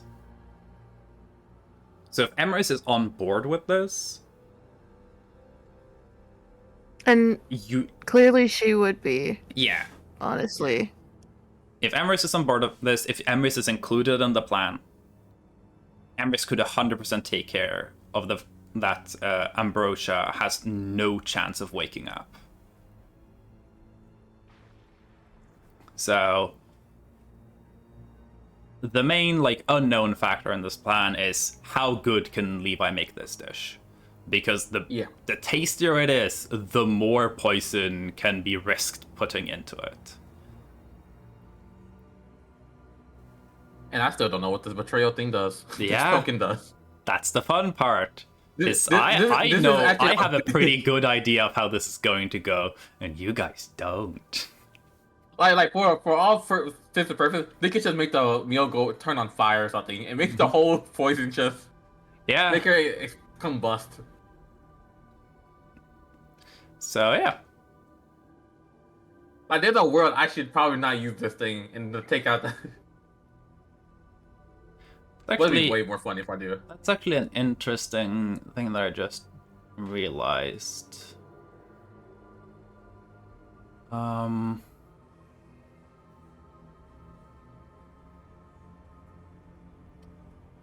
Thorath, and I'm gonna roll for Gunther. Either of them can make their like a history, religion, or arcana check. If any of those are different. Let's go, Arcana. 14. 14. Roll for. That's another 10. Hey, We your feeling rolls been mid pretty good today. My rolls have been pretty. We feeling mid today, gamers. I'm gonna I'm use feeling it. low. Because Jewel is not here and they're gonna get a long rest before they come back. I'm gonna lucky that. That's worse. That's worse. That's even worse. Oh boy. Do you want to use another lucky? I'm gonna use another You lucky. You've got Joel's character, right? So you get his low rolls. 11. That's better. Just for the fuck of it, I'm gonna see if I can go higher. Just use all the fucking luckies on this. What the fuck? Natural 1. Oh, 16. 30, 20. Okay, cool. I have used every single lucky Gunther has. Don't worry, Jewel. They will be back by the time next session starts because you'll get to do a long rest. So. DM uses all my lucky all my lucky rerolls. I don't have a long rest. Just don't have lucky anymore. So, Gunther never gets a long rest. Sorath and Gunther would be the two people that are have most proximity to knowing stuff about like the Infernal and the Celestial. Sorath, because of their lifelong proximity to Raguel, and then also having gotten a little bit more insight now that they're more on the Infernal side. A little more insight. Uh-huh. Yeah. Gunther knows some because the angels and devils are tied to the old gods. So, Levistus, the Archduke of Betrayal, is not really someone to rely upon. Gunther knows that for sure. But they're kind of a creature that lives a little bit for the bit. So, essentially, what Gunther and Sora can piece together from what they've heard and read, it kind of comes down to, like, does Levistus think, like, oh, yeah, this is a worthy betrayal? You really are fucking someone up here. You're ruining this person's I think it would day. be. Because this is like... So... This is gonna, like, if it goes well, this will completely change this region. Yeah. If this This goes will, like, well... destroy the economy. First of all, and you're we'll poisoning need to someone. That's completely probably a good start over. start. Yeah. And then you ruining would... Ambrosia's plans You would... to become immortal. Yeah, you would change the entire area, which Ambrosia would not be very happy about because she kind of likes the status quo. And... The main reason you don't want her there is because Ambrosia really wants Aubrey's blood, and having her be asleep for the one time she can maybe achieve that. Pretty brutal. Yeah, pretty brutal. So I think Homeboy's gonna be looking out. I'll say that 14 from Sorath, from the Sorath specifically, is Gunther and Sorath only really know like surface level and what's like been written. Sorath knows from both Dugal and also just kind of knowing shit about Raguel. The stuff that's in the texts is kind of mythologized and surface level. However, Sorath does know of someone who might have more insider information that their summoning spell technically has trapped within Pleasant Valley. Oh shit. Yeah. I don't even know where she's at right now. I'm gonna be honest, I forgot she was a thing. Person. Yeah. Okay. Alright. So are we like all talking right now? The way I imagine this is that that you guys have set up, like Takluk set up the room, and that you guys are just talking things out in here. But by the end of this, I will say how long it feels like you probably were in here discussing it, and I'll just have the party scrounge up that much amount of spell slots to pay for it. Yeah. Okay. Sarath will like dismiss herself real quick and then be like, I'm going to be right back. And she'll go to like another room and summon Aspiel. Okay. So you summon Aspiel. Aspiel appears from infernal glyphs rising from the floor. Again, infernal, she says. Whose head shall I sever next? And then sees that you're in the room and like immediately realizes, you're not summoning me for combat. God, I hate having this job. I am very sorry to not be in the types of combat, though we will be departing for a treacherous adventure into the forest tomorrow. I shall prepare my blades.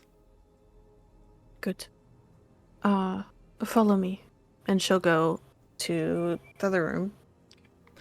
At which point Target will be for the first time acquainted with a very Anselm and Takluk. Yeah, Anselm, Takluk, and Target. In walks a I believe she was like in the upper ranges of 6 foot. It's like not fully like 7 foot. She's probably like 6'7", 6'8" ish.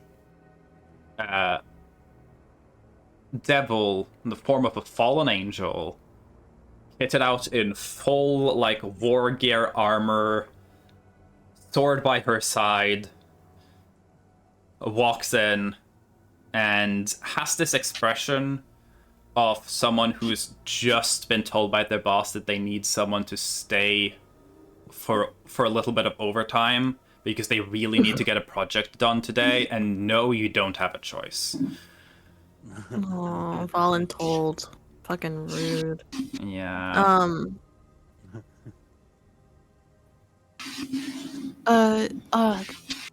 Father Takluk, Target, this is my...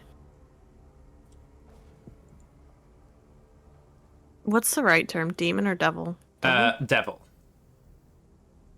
This is the devil that Dugal created a contract for to work with me while we are in the valley. And yes, Aspio, what do you know about the Infernal Prince of Betrayal? We are hoping to poison my grandmother and keep her incapacitated while we hopefully kill my great-great-grandfather. Aspiel will... Their expression will immediately like sour a little once you mention Prince of Betrayal.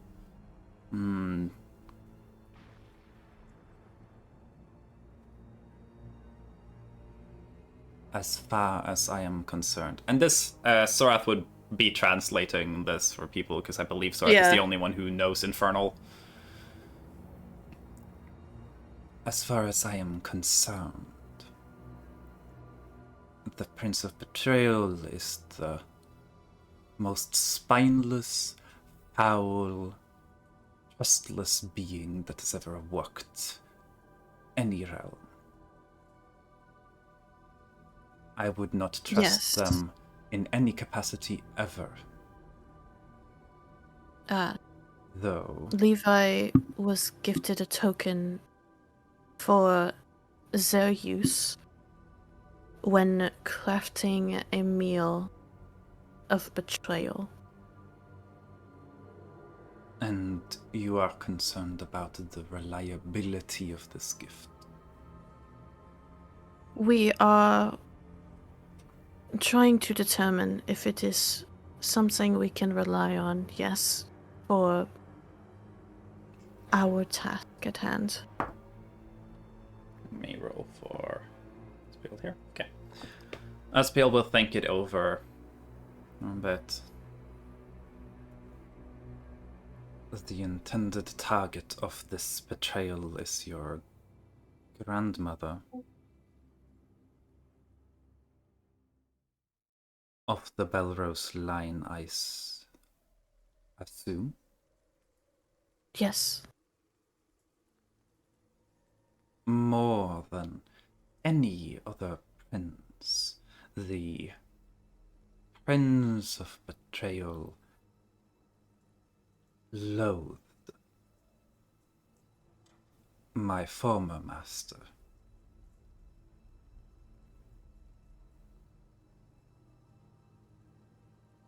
Your family's association would make you a desirable petty target for the prince to strike at. Your actions in this valley, if I have understood them correctly, would likely benefit my former master, but we are in the fortunate situation that the Prince of Betrayal would have no insight into the precise details. As far as I know, their contracts work. The only piece of information Levistus would have to determine whether to sanction the betrayal would be its target. He could gain no more insight into the situation than that. And if it is to thwart the associates of a previous long-standing thorn in his side, yes, I do believe you can rely. So as long as he does not know that, as well as long as he does not know that this plan would be freeing him and benefiting him, and that I am assisting Levi in swatting my grandmother, as long as he knows that my grandmother, a Belrose, and connection to your former master would be thwarted, that would be interesting to him. Yes, it is said that the Prince of Betrayal is at all times aware of any betrayal. Some say that he himself is responsible for tipping the scales in the favor of the sides he prefers. I see. He loathes the Lost Prince and loathes your family for having associated with him. A betrayal within that family would be entertaining for him. Good. Simple-minded as the spineless creature is.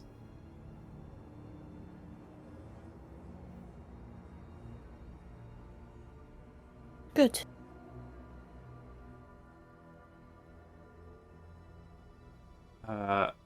While Aspiel is here, And say, what does Sorath see on like Anselm, Takluk, and Hyacinth's faces, or like her connection to the to Aspiel? So, Anselm, and give me a check, and we'll see like how much you got from everyone. While that's happening, I also want Gin to give me a perception check. Oh hell yeah! A perception check from Gin, please, as well, for something else. I will say, Anselm is like, that's my girl, making her father proud. Deals with devils, and you've got a infernal servant. You're really making it. It's Takluk is kind of passively observing, very restrained in terms of reaction, though with the natural 20, Sorath can kind of gather that Takluk immediately realizes, like, oh, you have infernal connections? And they aren't just you made a deal with someone, you like actually have infernal connections to a devil that isn't just like a beast. Now that's an interesting trade opportunity. Hyacinth is probably the one that was caught most off guard by this. Hyacinth seems a little uncomfortable. But not like worried or concerned. Just more like, from my research, these things are not very stable. And I have a feeling that this is not someone I want to like interact with or have take notice of me. So, yeah. That's kind of where it is.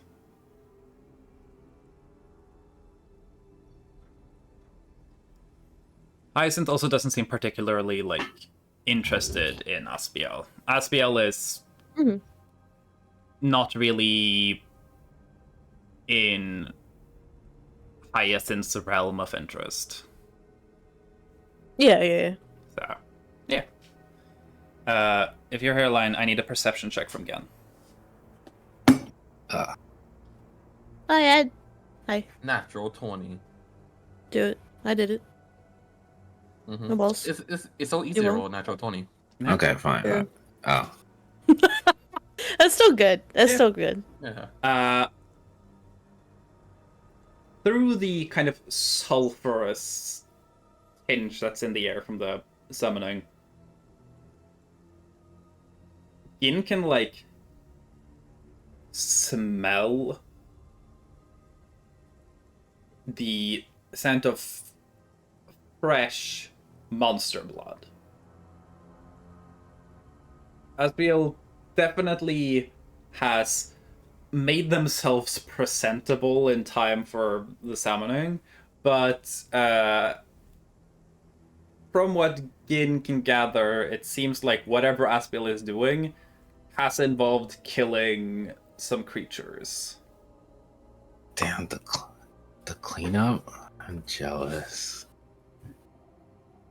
All I've been doing is sitting in this mansion all the time. I can reveal our character because Asbiel would never fucking tell anyone this. That what Asbiel's been doing is she's been stuck here, being like, okay, I need to do something. I need to fix this, but she can't really do anything.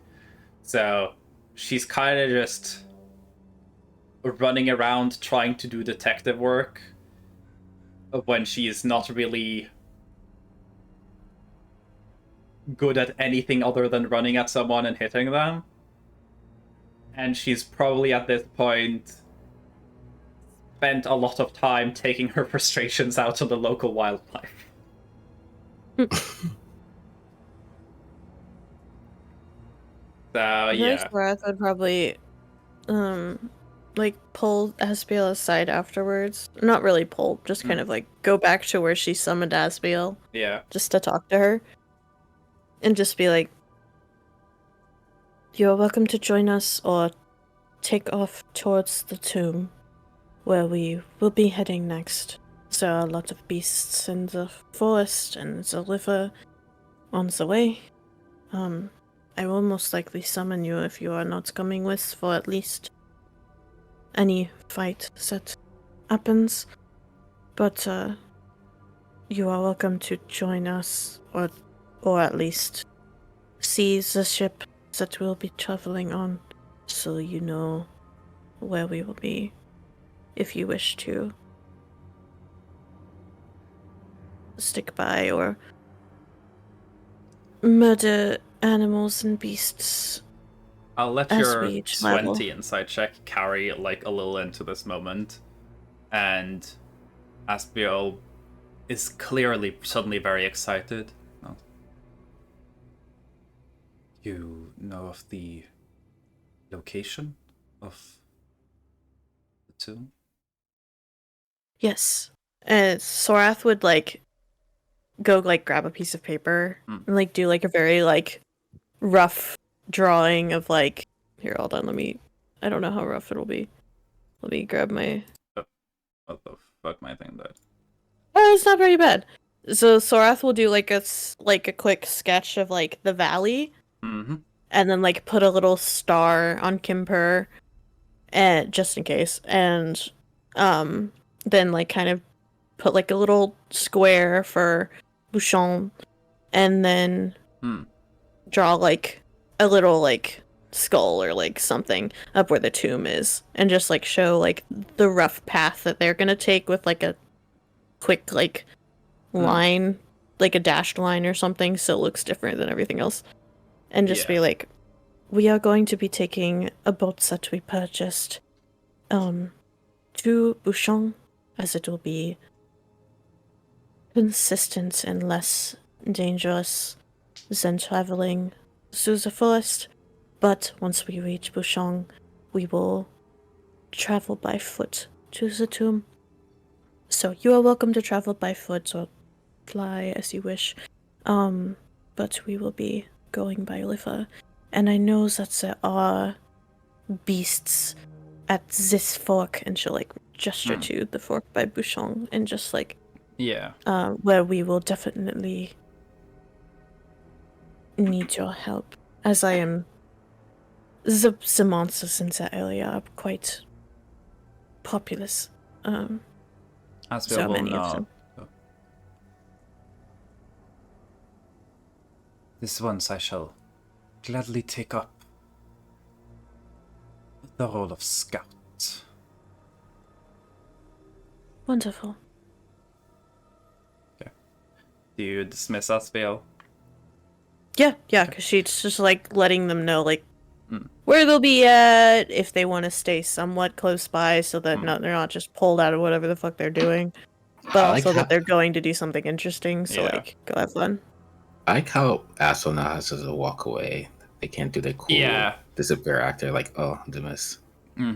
Aspiel will stand there for a bit, because out of habit, this is what she does when she's dismissed. She'll stand there for a bit while the infernal runes are supposed to take her back home. It will not do anything. She will look around the room, cough a little awkwardly, and then just open the window and fly away. Oh wait, crawl out of the window. Hold on. Before she leaves, I think she was going to say that if you find, or if you are able to take note of any monsters that you see, Gin has been meaning to take note of all the monsters in the area as they start seeing them. But that is all. I shall do my best. Yes. Gin will probably, next time Aspiel is in a quiet situation, get a note back from Aspiel covering incredible simple explanations of the different creatures that Aspiel has seen. Not really detailed enough to be able to identify any of the creatures, and then it will just every creature will be like some kind of animal, had legs, weakness, sword. Some creature, more legs, weakness, sword plus fire. And then the same thing for every single one of them. And then there's gonna be an Inferno too. Yeah, so Sorath is gonna go through and like translate it and be like, God fucking damn it. It's just like, yeah, we'll get there when we get there. It'll be. Yeah. God damn it. I was so fucking happy once I realized, like, oh shit, I can have, because you like made your like patron contract through Dugal. Now it's like, oh, true, I can have you have a specific devil summon through that, because if you know a devil's name, you can summon specifically that one with Infernal Calling.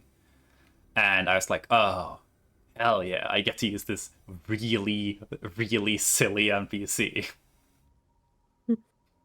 Because I had Aspiel like part of like a character that I was gonna have show up in like the campaign 3 of like just this pure soldier who keeps being put in situations where the soldier skills they have is not what they need. So yeah. This is just extra, so I don't think Sorath Yeah. really minds. It's just to see what she can gather, and so then when Sorath gets that note, she's just gonna be like, God fucking Yeah. Just like, I guess I can't be upset because, you know, I didn't specify, so. Not a very detail-oriented person. Yeah. And Okay. if the answer to a situation isn't hit it with my sword, she's probably not going to find the answer to the situation. So we'll just see if she can ask her next time to be like, hey, can you, like, bring back blood of the most interesting monster you find or something? But we'll see how that works, too. The reason Dugal was like, okay, I think Aspiel is a good pick is because Dugal cared more than anything about, like, part of Aspiel's contract that's not just to Sorath but to Dugal is Aspiel supposed to help keep Sorath safe. Yeah. And Dugal was like, I could give you, like, a Gigabrain devil who could, like, try and, like, sleuth around for you, but no, I'm gonna give you that one devil that would probably, like, that would probably fly herself through a mountain in a fight if it meant keeping, like, monsters away. So, Dugal got you a bodyguard. Real. Yeah. Also because Aspiel is, among the devils, one of the ones that just, like, she doesn't give a shit about anything other than fighting. So she's not gonna try and use situations to her advantage most of the time. Which is beneficial. Yeah. So, you guys now have insight into a little bit about Levistus. Not a trustworthy person. Likely wouldn't help if they knew that what you guys were going to do would include potentially freeing the demon prince that's trapped here. But Levistus doesn't fucking know that. All Levistus knows is that it'll show up in their, like, journal. That, like, oh, someone's trying to betray a fucking Belrose? Oh yeah, those are those guys that hung out with that fucking asshole at work I didn't like. Yeah, fuck that person. Go for it, buddy. Betray them. So, yeah. Betrayal token seems reliable. Slay. Yeah, but then if I'm making the meal with the betrayal token, won't it affect us too? Well, We'll see how it goes. I did say that that token will help you with the betrayal part of the meal. So, unless you are also planning on betraying everyone else. Okay. Yeah. I become the antagonist. Yeah. Right in there. We return to the panda as the big bad evil guy. Real. So, yeah. Just Is there need it, anything the group want to like talk about while in the super secret room? Oh, Levi would ask if there's any magic item that will purposely make us take damage in case Buggy doesn't wake us up. We could try to take like a little bit of damage, to wake ourselves up. That can probably Something. be arranged as like a backup for sure. Yeah, Yep. just because we'll put all our eggs on the basket of Buggy will bite again or something, or bite somebody. You don't trust in Buggy? It's good to have backup plans. There are plenty of people who can set up stuff like that. Taklook says that they can definitely set up a little magic device for that. Okay. Hyacinth will recommend against it and say maybe you guys should just create something mechanical. Oh, yeah. Because a magic item can be detected. But if you're just wearing like a little spring-loaded thing that will stab your arm after 2 hours,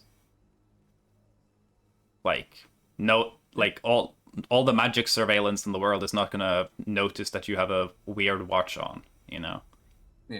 You So, freak. but that I can believe also be Buggy. made.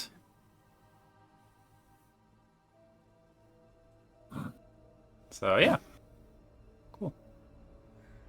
If no other conversations need to happen while you're in the super secret room, I can make a decision on how many spell slots I feel needs to go into this.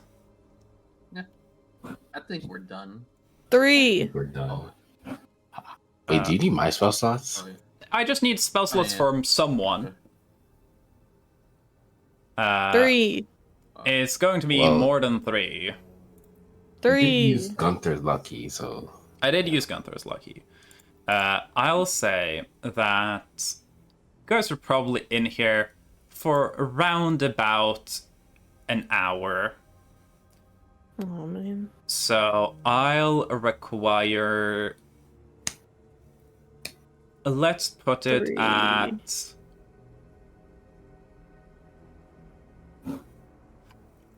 Let's put it at like 12 levels of spell slots. Damn. I mean, I got it.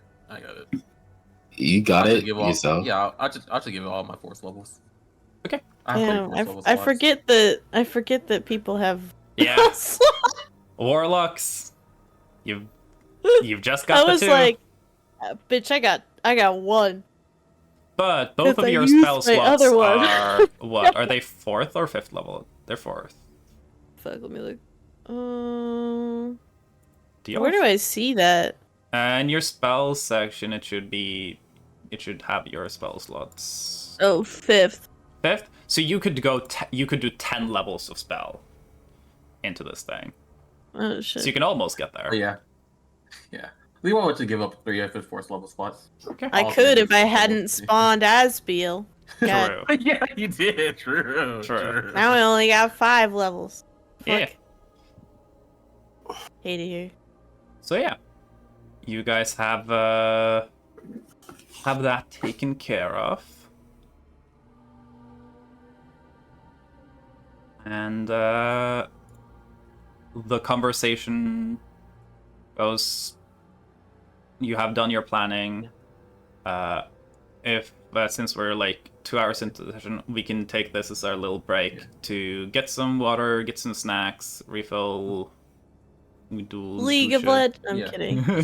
Well, we can find a snack. Yeah. Levi would thank us for his help.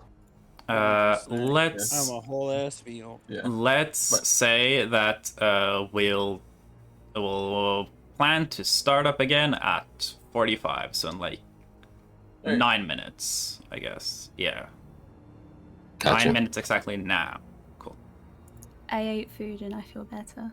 Yay! Food being like, I swear to God, sometimes I'm like crashing out and I'm like really, really, really depressed and really sad. Mhm. And then I'm like, oh shit. Let me get some food. Because it's time to eat food, and I guess I should eat food. I don't really want to eat food, but Yeah. whatever. Whenever I And feel then- bad, I eat food, and I feel like a new person. whenever I feel bad, especially if I can't like fully tell why, my checklist is: have I had water? Have I had food? How did I sleep? The Holy Trinity. Yeah. Here's something for you to put on screen during our break. Yeah, sure. I love that. I'll put us on the Be Right Back one, and we can slap that in the on the screen. I feel like this is what it's like to be in a D&D party. Oh, actually, when's the arc where Crystal gets neutered? Well, Damn. You mean Spade? Spade. so the arc where Crystal gets spayed. Well, that depends on if you're treating Minio well or not. What does that mean? What does that mean, Uti? Instead of hiring a hitman, she hires a spay person. She hires a vet. She just hires a vet. Just go. Hey, you are messing up the like one of the core members of the Psycho Clown Circus. True, and they all have a quirk where they're all missing something. Crystal joins the circus Yeah. and she's missing her ovary. Damn. I don't know, that gave me like an adrenaline, like that triggered my fight response, Uti. Yeah.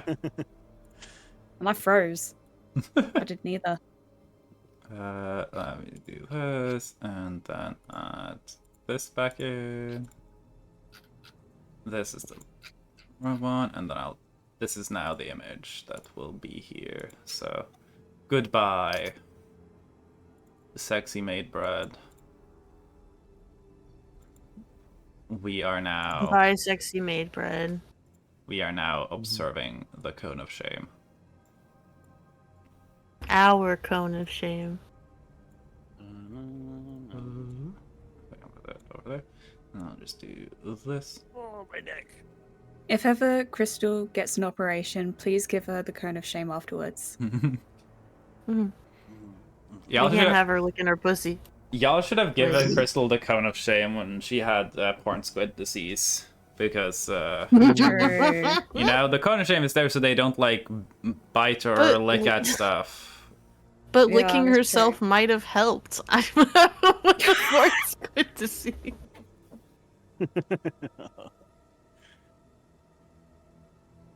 Okay.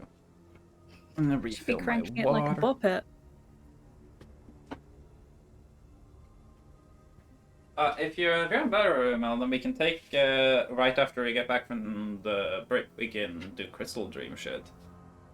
Sure thing.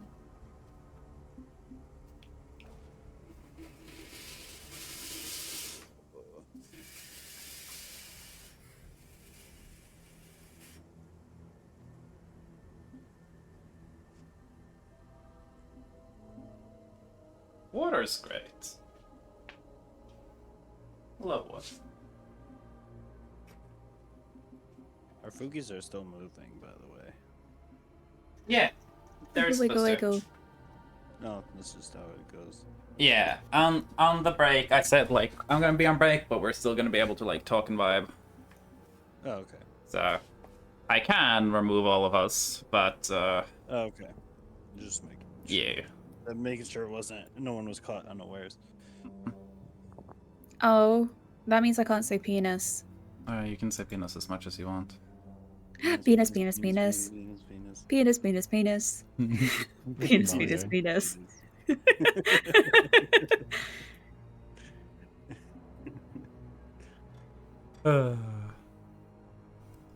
Y'all sure or something?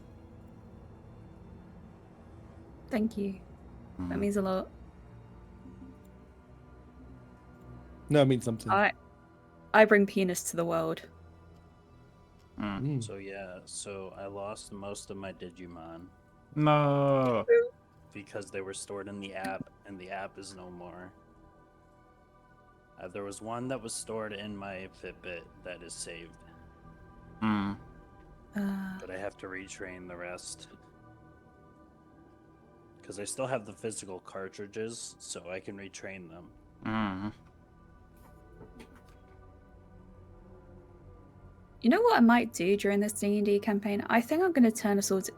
I need to see who reacts to the post in Spellsue about who wanted to be turned into a me for Tomodachi Life. Mm-hmm. Time to become me's, I guess. And Jewel just said they rolled to win the game. Let me roll. I lost the game. Oh, shit. I lost the game.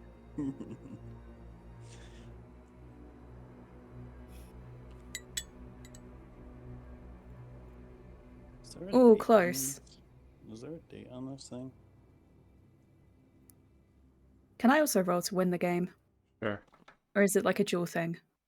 I don't want to take it away from Jewel if it's his thing. I don't know. Jewel just said they did it.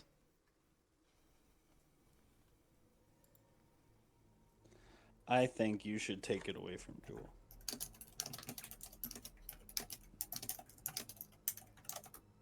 Why does Jewel get to have all the winning? No, I'll work that out. If you were looking at the rolls I did for them, not sure if Jewel gets all the winning. Okay.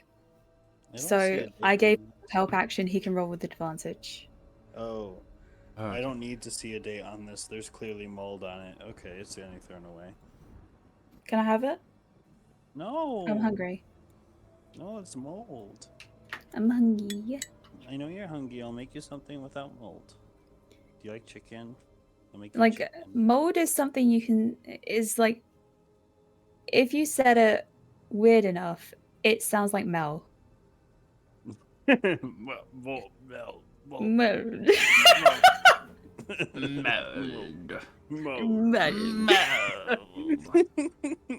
It's got mold. Oh, what's wrong with the bell? No, not bell. Meld. Meld. Meld.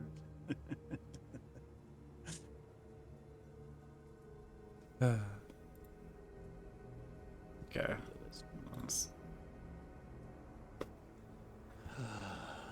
Let's see. Snacky snack. What are options for snacky snack?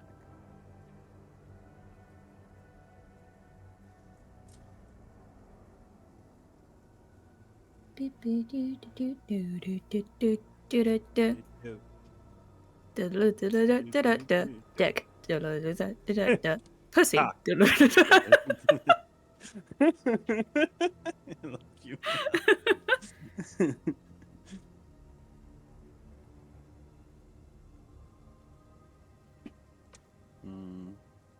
There's probably not enough time to make a round. Oh, there's definitely not enough time. I have a minute left. I mean, you still have time to do shit because when we get back, I'm gonna be doing some Crystal Dream content. That's Yeah. true. Well, maybe I'm- I'll make some ramen for When I say that, like, we'll start around then, it's not like everyone has to be back there then. It's just like, the you know, queued up we'll start shit then. So you aren't there, and there are other people here. We'll start without you. You know. I'll be here. I just won't be able to roll. Yeah. Hopefully you won't need to roll because that means Crystal's dreams would have gone very weirdly. Yeah. Crystal Dream, for some reason, Target is doing all his rolls during it. Target is present and fucking up all the rolls in the dream. Oh, that's Levi's job. And we get to Yeah, deal I with... found a bag of corn nuts. Yo! Kind of like a nuts. What? Nice job, you Corn found your nuts. nuts. Corn nuts. Corn nuts? Yeah. Corn nuts. Yeah. Corn Yeah. nuts. Okay. I made you try one, Mill.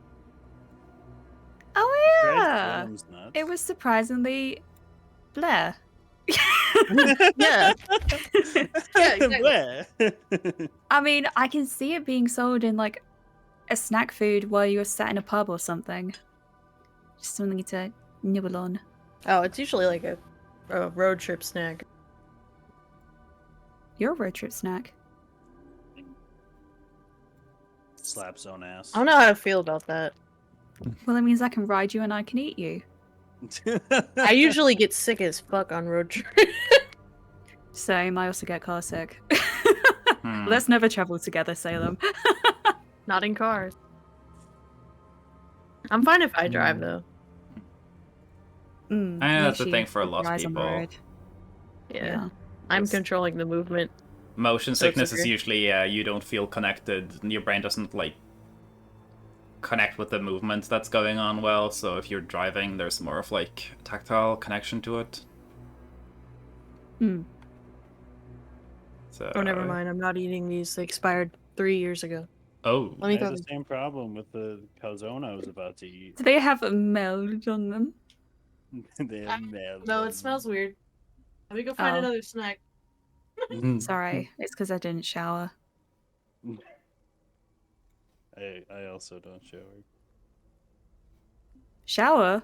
I mean, hardly I know. I mean, I do shower. I just shower less than the average person. I quite Yeah, like a it's bath. It's a thing I'm working on. Pop a little bath bomb into the bath, and then I have a little bath in the tub. It's very nice. Noise. Sometimes I use a toaster plugged in. It's very nice. No. Don't do that. Please don't do that. Don't do that. Don't do that. okay. But if you're all go for it, Mal, we could hop back into stuff and do some crystal dream shit. Dabble. Yeah. Which crystal dreams are fun for me because crystal has like the most involved set of dream mechanics, and they're hard to pinpoint. I got chips. Let's go. Yeah, because everyone has something weird about their dreams, and the Crisps. thing that I have for crystal is like out there. So, because I was talking a little bit about this at like the end of last session. But yeah, everyone has something weird about their dreams. I have already picked out the weird thing for Target's dreams, so I'm just hoping we can get a Target dream at some point. Crystal's thing is that Crystal has dreams where they are essentially taken into like it's tied to their like ancestry and their ancestral history. Elements of their ancestry and ancestral history exists within the dream, but it's always contextually related to something that's up and coming. Okay. So they're like very, very vague, like they're very vague prophecies in the form of information that's only relevant to Crystal. Oh.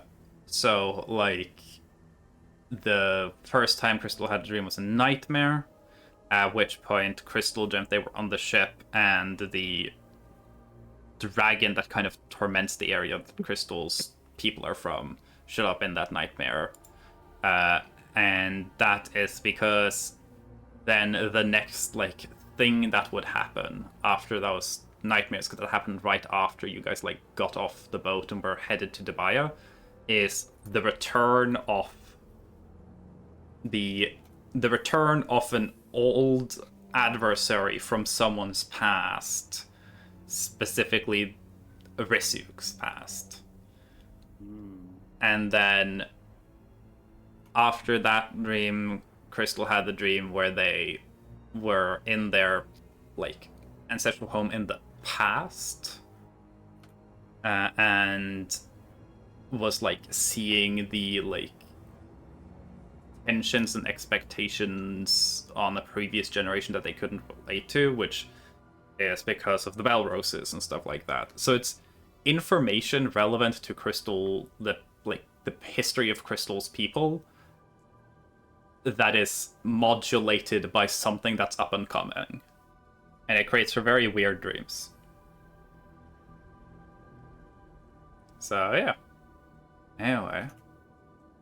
We are beginning again. Let me grab the music. Ah, shit. Here we go again. Let's do...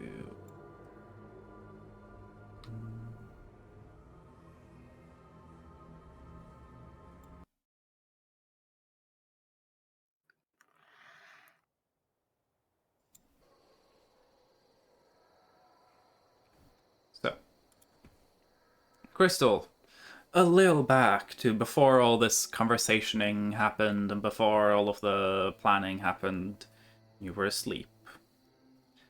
Oh, shoot. You find yourself in a kind of like maybe it's early spring environment. There's like a little bit of snow here and there. You can see like tufts of greenish grass. Definitely northern climate. Give me your choice of a history check or a survival check to see if you can like recognize anything about it. Let's go with survival. 19. Yeah. So, looking around, there's some like familiarity to the landscape. And you realize that like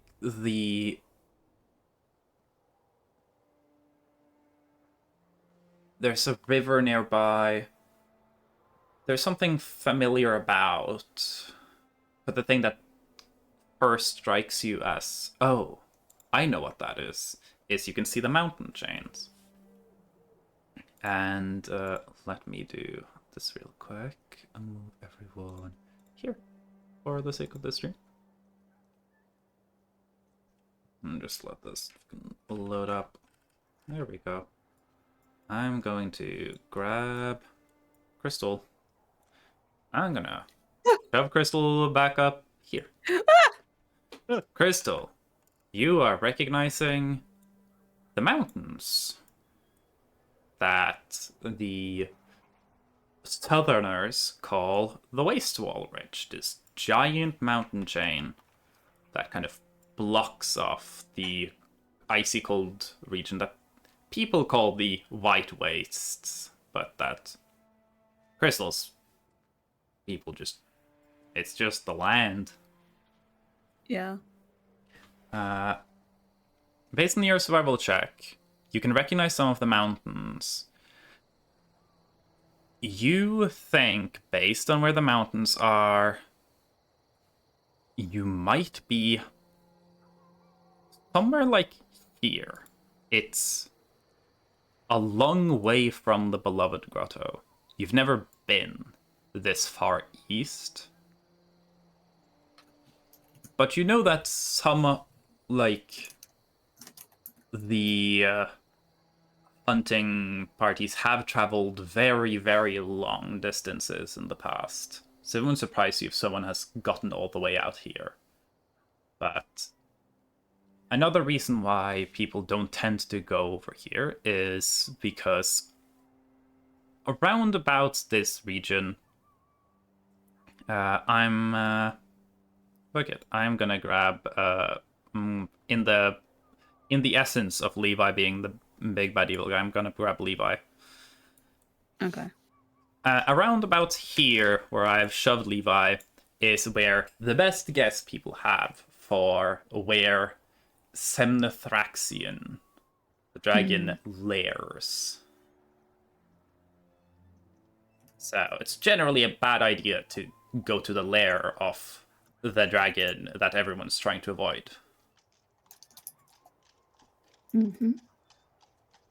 The first thing that's odd about this, like, the way you're seeing this place, is that this looks like spring down south. Like, there's snow some places in little ditches and places where there's been more shadow, but there's green grass a lot of places. It's definitely above freezing in terms of temperature. It doesn't get this warm here. Mm-hmm. You know that there is a river that goes here. Not having seen it before, give me a history check if you can try to figure out whether or not this river looks correct based on your grandmother Ivy Whistle's stories. It's 10. Up the river. Ivy Whistle has told a lot of stories about a lot of places. You know there's a river here. You know that that river is, like... Even if you were going here, the advice of Ivy Whistle and the other elders of the clan is don't go this direction, and if you do, never cross the river. The river is supposed to be wide, which this river certainly is. But you're not 100% sure if, like, this is exactly how it has been recently. Because, you know, rivers move about and change with time.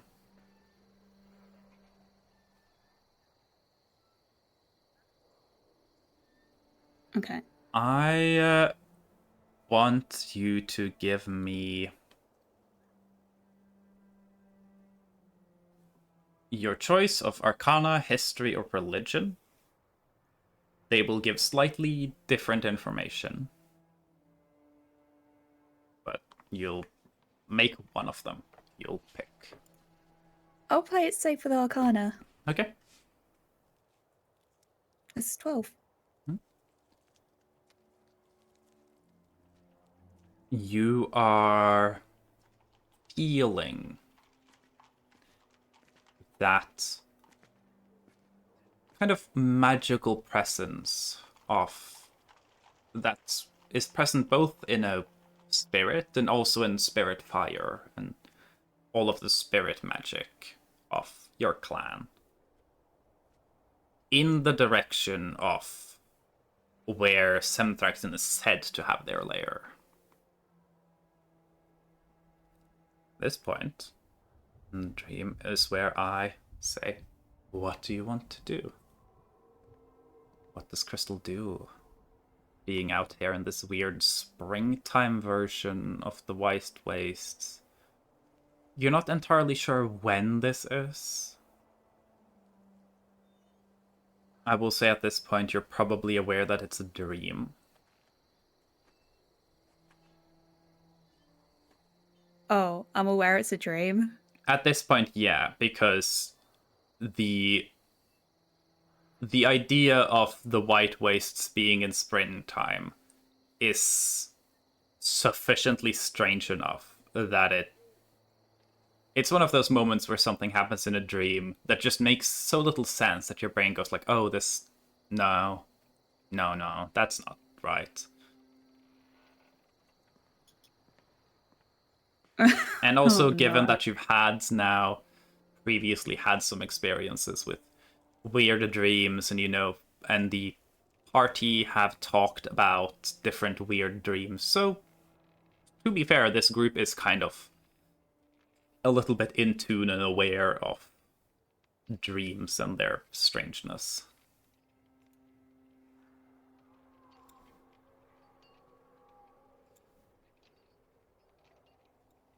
Okay. Crystal is good. God damn it. Okay. Crystal is gonna go towards the lair because she's like, fuck it, I'm in a dream. I want to find out if this is where Semthraxon lives. Mm-hmm. So, move towards that, and... Can I, like, mm-hmm. try... I know Gunther did something similar where like a hand just picked him up. Can I like ask the dream, hey, can you just like TP me over there, please? Thanks. Give me a persuasion check.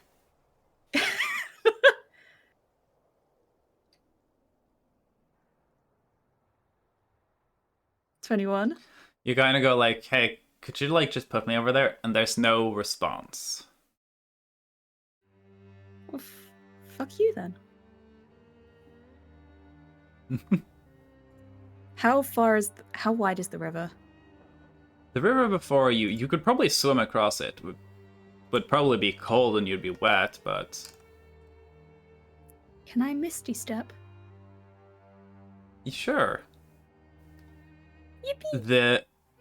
This is where I will say, the river is definitely wider than your Misty Step allows. Do you want to try and Misty Step over all of it anyways?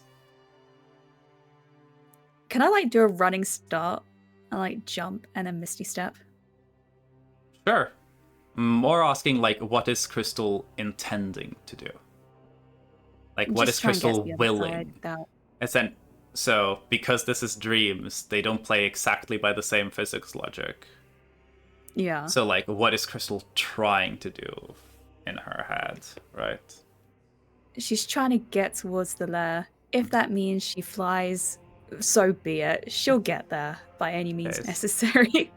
I'll say you can take a running start, try and Misty Step over the river. Give me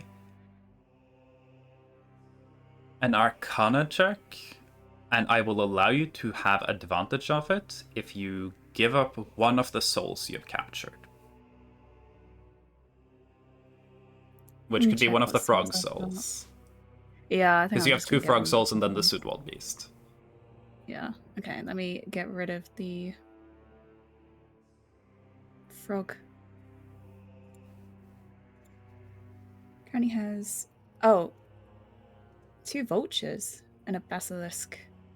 Oh yeah, because Okay. you grabbed the vultures from the Sudwald Beast fight. True. Yeah. That was okay, where you got the so souls. now I have 1 vulture Mhm. and a basilisk. Cool. I will do it with an advantage in that case. Mm-hmm. Advantage roll. 19.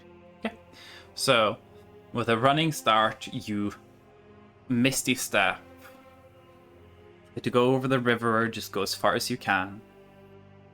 Whee! And I'll say, in the dream, kind of elevated by almost like you're trading the soul to your own logic. You Misty Step, and it takes you to the foot of the mountain. Oh, sweet. Speedrun. Yeah. Okay. So, from the stories, Semnetraxian's lair is up in these mountains. To climb them would probably take several days, if not like a week.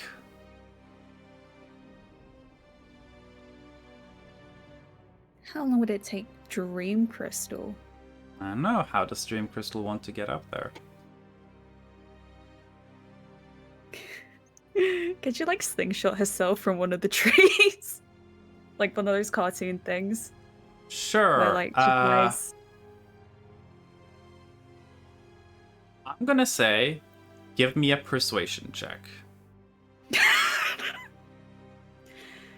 This is what I get for eating food and my mood improving. I do the craziest stuff. That's a 23. So, the reason I asked you to roll a persuasion check is that the way you're describing that, it sounds like the roll has to be whether or not Crystal in this dream can convince her brain that this shit is gonna work. So, you convince fucking Looney Tunes style throw yourself into a tree so it bends all the way back. And it stays all the way bent back to the ground for a little bit, just enough time for Crystal to look around and wonder what happened before you're flinged up. Yippee! I'll say you'll land in a... Give me an acrobatics check. 21. You land not against rock, not against another, like, plant or anything. I say you land gracefully, starfished out in the snow, making an appropriately Looney Tunes-y crystal-shaped hole in the snow. But you are now in the mountains, and there's a lot more snow here. Colder up here in the mountains.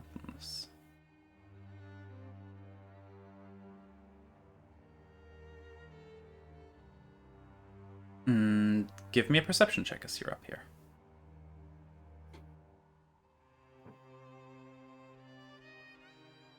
$14. You can see, not too far from you, there is a large cave entrance. And I'll say at this point, you're noticing your brain is starting to, like, pick up more and more on stuff that, like, doesn't make sense, and you can feel the dream is starting to slip a little away from you. No! So, you now have 3 actions you can take during this dream to try and get as much out of it as possible. I want to enter the lair. Let me in, please. Enter the lair. Give me a perception check.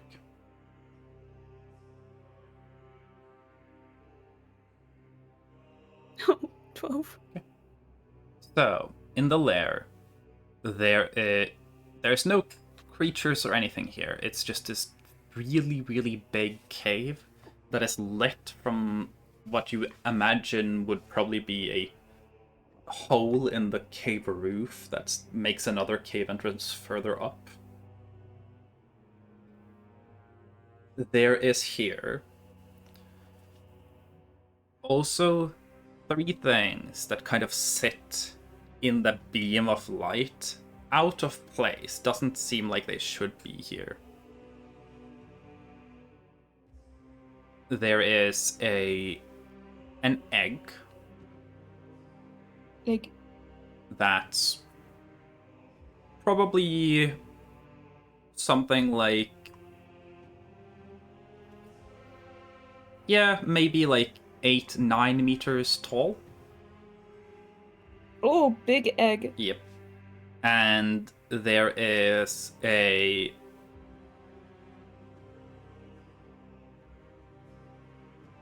you don't really know how to describe it best. It is like there is a glow, like a glint, like watching a star on the night sky, and then you took the way a star looks in the night sky and put it in the middle of a cave, just on a spot. Sorry, can you repeat that again, please? Like, You I know think when a that looks star glimmers in the night sky?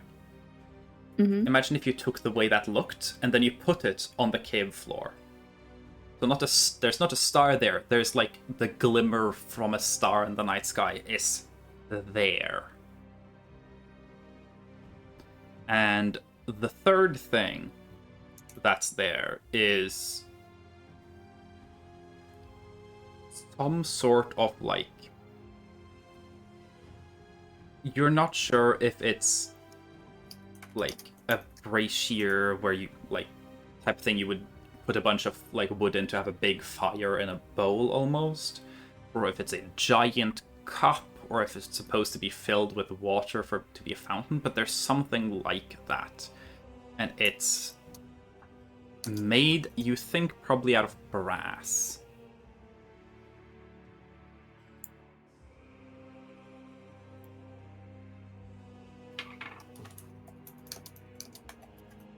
Okay.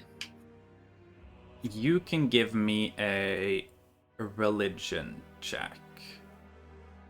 This is going to be a little high because Crystal doesn't know much about the religious history of the world. Yeah, she only gets on her knees for one thing. Mm-hmm. And I ain't praying. Pussy. I'll say with an 18, you don't really know what that big fountain cup pretty sure thing is. Do you feel like you've seen, not it before, but you've seen like it represented in artwork before? So you know it's significant. It has something to do with like weird history stuff that like all these other people seem to care about. But yeah, not something that immediately strikes Crystal as like, aha, that's the thing. But you've seen it in artwork, old like artwork carved in like reliefs on ceremonial buildings and stuff like that.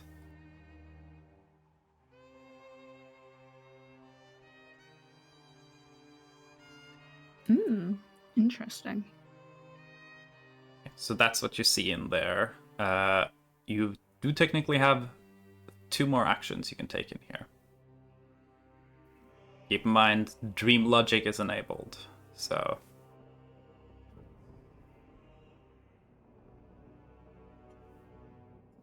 Okay.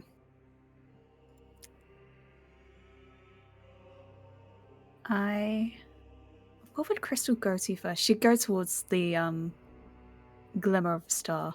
Mm-hmm. Yeah, she'll go to that first. Mm-hmm. Yeah. So go to what is Crystal gonna do? She's just gonna observe. She's gonna try and interact with it. She's gonna try and take it. Try and take it. Okay.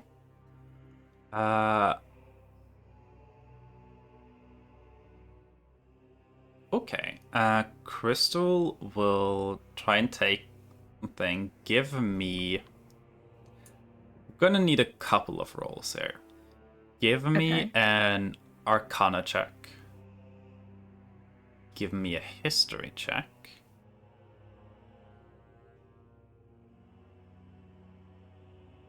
That's 1.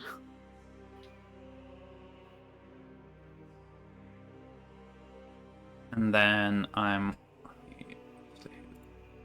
peek that in my other stuff. I'll want a Arcana, History. Okay, I don't think you need my skills. And then I want one of each of the mental saving throws. An Intelligence saving throw, a Wisdom saving throw, and a Charisma saving throw. Whoa, sorry, can you... Intelligence saving throw, a Wisdom saving throw, and a Charisma saving throw. 10.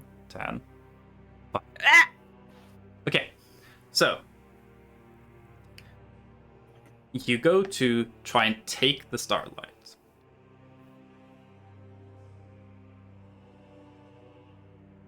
The history roll here, as you take it, the starlight is pale white. There's no hint of a color to it.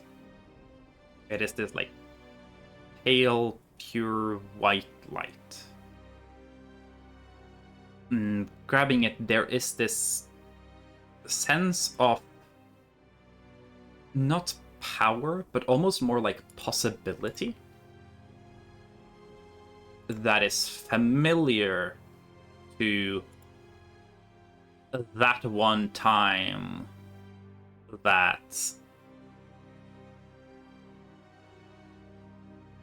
the purple star situation happened. Well, when Levi pulled it out of the sky. Yeah, when Levi pulled it out of the sky and gave it to you. It's definitely not the same. Mm-hmm.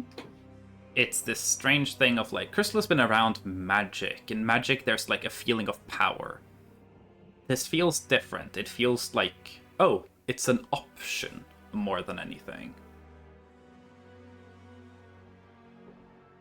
You don't entirely understand what it is doing. But once you try and take it, kind of similarly to the way you tried to take the purple starlight, it's immediately like rejects you. And you're not sure if it is the dream ending or if it's something else, but things around you are starting to just fade.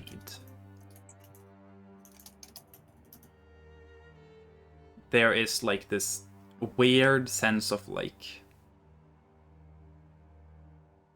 the things here feel like they're stopping existing. You have one last thing you can do. Kind of as the dream is falling apart. Oh, God. Okay. Can I dive into the fountain? There's no water in the fountain. It's just like a big like brass cup that maybe could be like a fountain if you filled it with water. Can I jump into that then, please? Cool. Even if there's no water. You jump into it. Are you still trying to hold the starlight? I'm trying to take it with me into the fountain. Okay. Give me a religion check.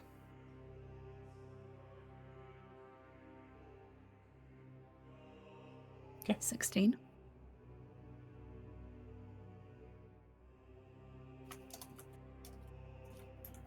Cool.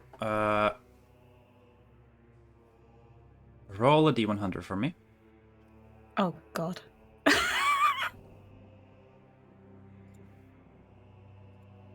29? 29.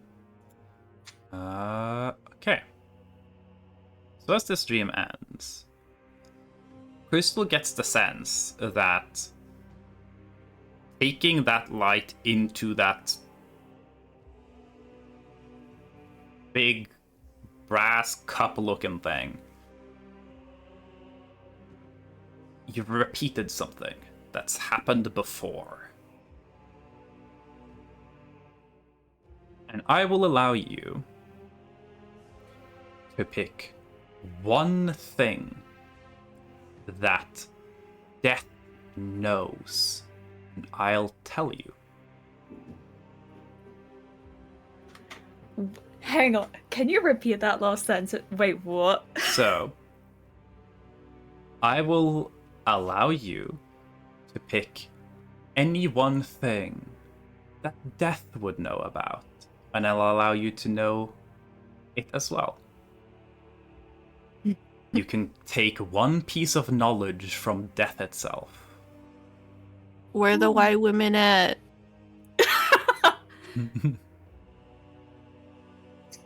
One thing from death. Yeah, one thing that Lady Death would know. Keep in mind, she's been in a coma for the last 1,000 years. Where the white women at? She probably doesn't know Crystal, much what are- about what are- anything what are her three recent. sizes? But you wonder something about the state of the world, or anything about the past, or anything just about her, you know? Or is anyone else? Can I You know what her hobbies ask are? her how I can summon her or like find her in the real world? Oh. You can definitely, like... The thing is, you're not asking her. If you want to know where she is, you can... That is definitely a thing I can answer. As the dream ends, you do not ask the question. You aren't given an answer. For a brief moment, you remember. Your temple, the Grand Temple to Death, which was out in the flood sea, not too far from the mountains that nowadays are known as Old Peak. And you remember the floodwaters coming in as the great flooding happened. And you remember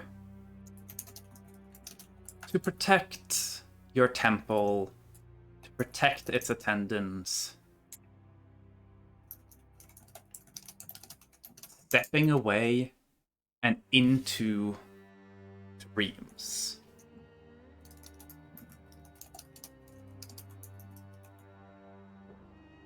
A trick that you had learned from one of your brethren's children.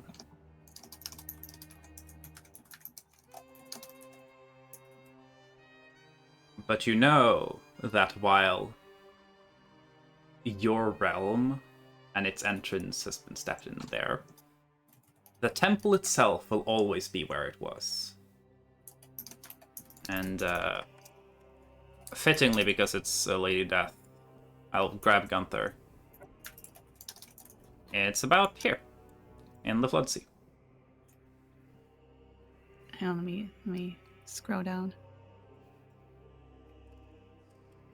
So you'll know that this is where the old temple of Dabrig, Lady Death, the goddess of death, used to be. And that when the flooding happened, she and the temple itself and all of her attendants stepped through the veil and crossed over into dreams. And that's where they're now.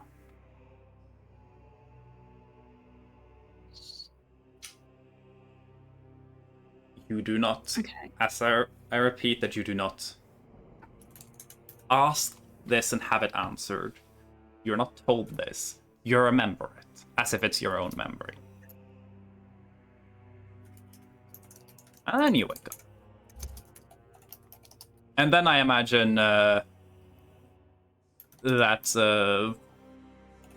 either before or after all of the shit that's happened, you can talk to people about it. Yeah. It's up to you if you want to immediately talk to someone about stuff like this. But upon waking up, you know that Levi and Gunther and Sorath, at the very least, are working with Takluk on Takluk's recovery, and Levi has their... Then after that, Levi will have the magic thing removed from them, and then after that, the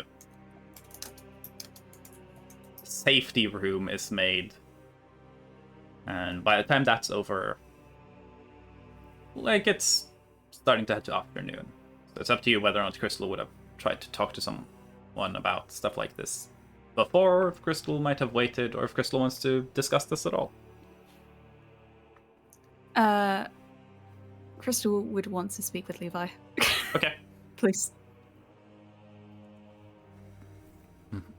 Can Crystal like try and do a little drawing of the fountain? Yeah, sure.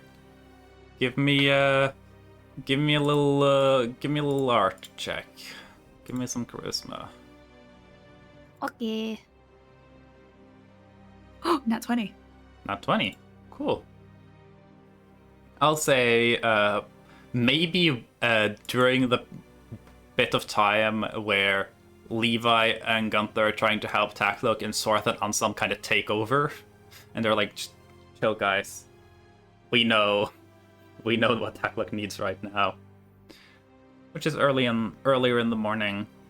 You can definitely take the drawing to Levi. If Panna is here, Levi can definitely do a religion check to see if they recognize it. Do I get advantage if there's other people in the room? You do not get advantage on remembering things. I thought someone else. This is just, do you recognize the thing or not? I'm gonna roll I give myself guidance. Sure.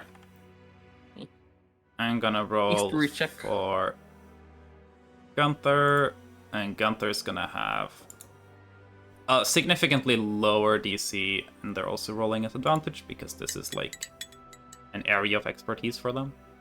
Wait, you said religion? Or history?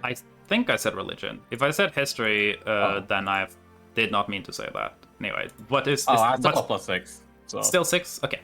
So, Yeah, still 6, so. Both Levi and Gunther would recognize, like, oh, yeah, that is...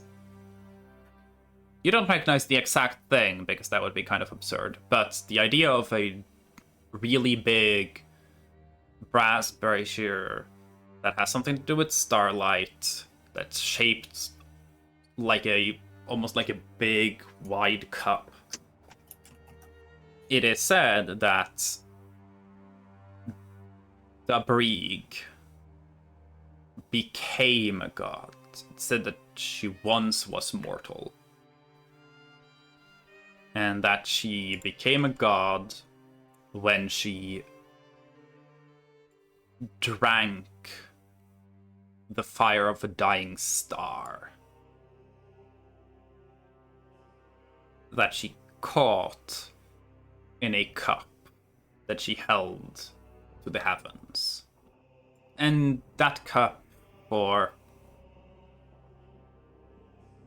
thousands and thousands of years, was kind of her symbol in many ways. So, yeah.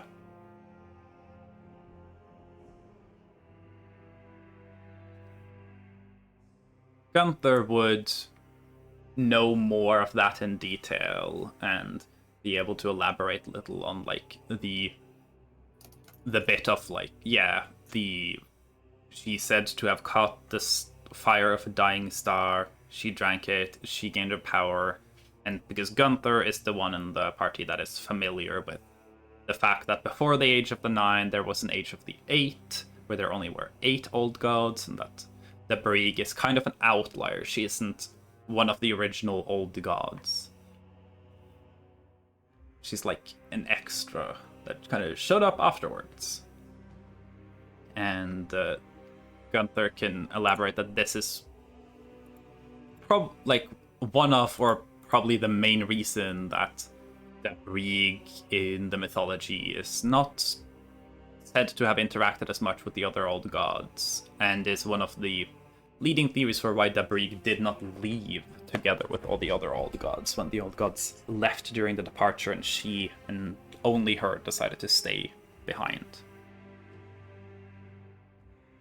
And Gunther can say that the old gods are said to be of another world, whereas the Brig is of this world.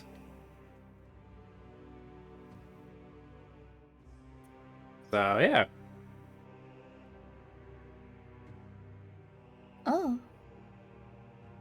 I saw this in a dream. I was, up in the mountains, and there was this big egg, there was the fountain, and then there was this, like, a little, it looked like a glimmer from a star. It was pale white. I took it with me into the fountain, and I suddenly got these memories back, but I don't know how they relate to me. And then she'll kind of explain about the flood sea, and then people going through into the dream world. Yeah. And Gunther can confirm that, according to the stories, yes, the Brig vanished from this world and hid her temple and hid the realm of death somewhere else. And can also elaborate that, as far as Gunther knows, there were no eggs involved in the Brig's creation story. do you know where the temple is? Gunther would know that the stories say that it was where the Flood Sea now is, in the landmass down there. Can Crystal give like a pinpoint location instead? Crystal can give the pinpoint location, sure, but Gunther will not have any, like... It will fit roughly where Gunther would guess it is, based on what the stories say. But it falls roughly in that area, yeah. Okay. You have a bit more of a detailed location for where the temple used to be.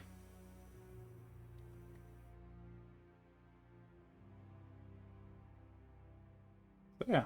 I think, yeah, Chris would want to learn a bit more about Debris in that case. I don't think she would have known much beforehand. So, in that this is case, if you want definitely piqued her to, interest. this manor does have a library that definitely would have shit like this because Sorath was undergoing annoying classes when they were staying here and learning a bunch of shit. So you can probably like go through Sorath's curriculum. Sweet, this is gonna be Crystal's hyperfixation. She's yeah, Wait, she's You gonna. could be, yeah, you could become being Sorath. invested- Give me an I don't want give me an to- investigation check, and we'll see how much you find. If you want to Sure, it spend becomes the remaining of your time on that. 9. I'll say Crystal with a 9 probably doesn't learn a lot, but can probably catch up on the stuff that a lot of other people seem to know more as default.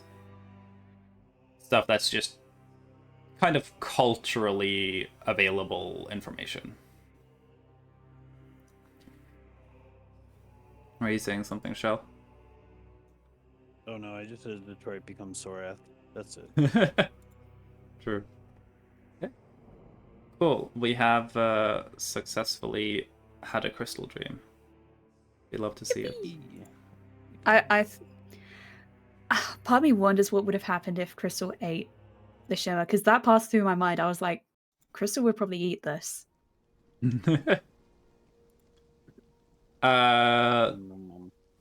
Yeah, no, there was there that could have probably gone some fucking way. I had not I can tell you this much, I had not pre-planned for you eat it. I probably should have planned for you eating the thing, but I did not plan that ahead of time. Yeah, Crystal's not really into consumption of random things, but it passed through my mind as like, I could do this. Yeah. It's the thing Mel would do, not Crystal would do. You're so right. What would have happened if I ate it? I don't know. I didn't have to plan for that, so I haven't made a decision on that yet. And since you didn't do that, I don't have to make a decision yet. Crystal's gonna eat the next star she sees, don't worry. Yeah. That is... I can tell you this much. Those 3 things, they were essentially set up there that you can either choose to interact with them individually, or you can combine them, and the combinations would give different outcomes. Okay. Mm-hmm.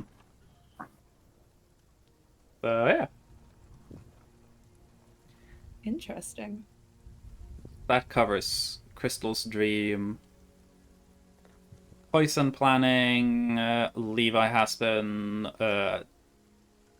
undoggy tagged. Yep.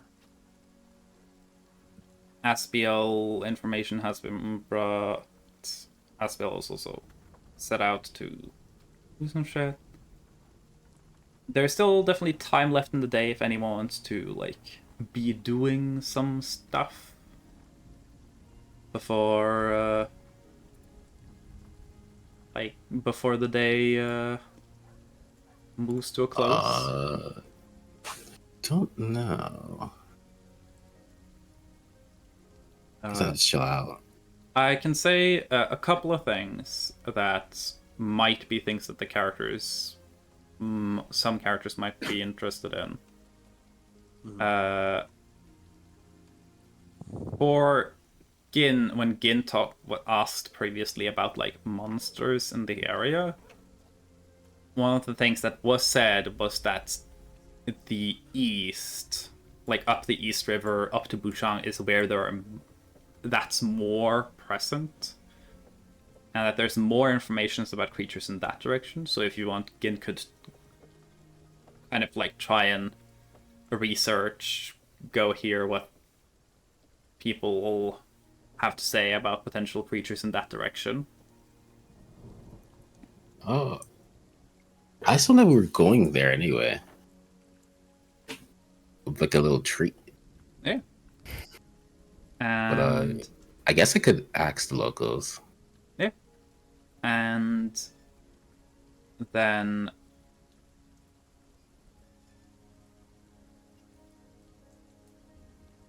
look, my brain just immediately froze. What's I gonna say? Oh no. Same.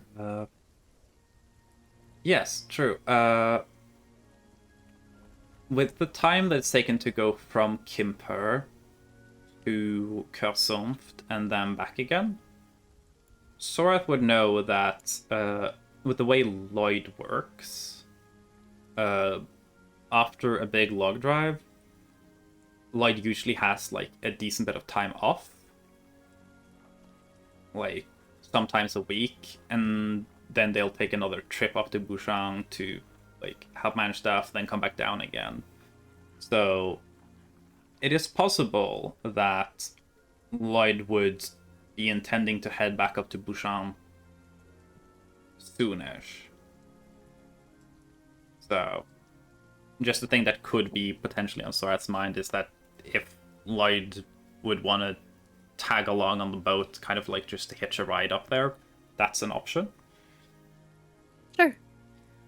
So, and would Yeah, also she would probably send a note for.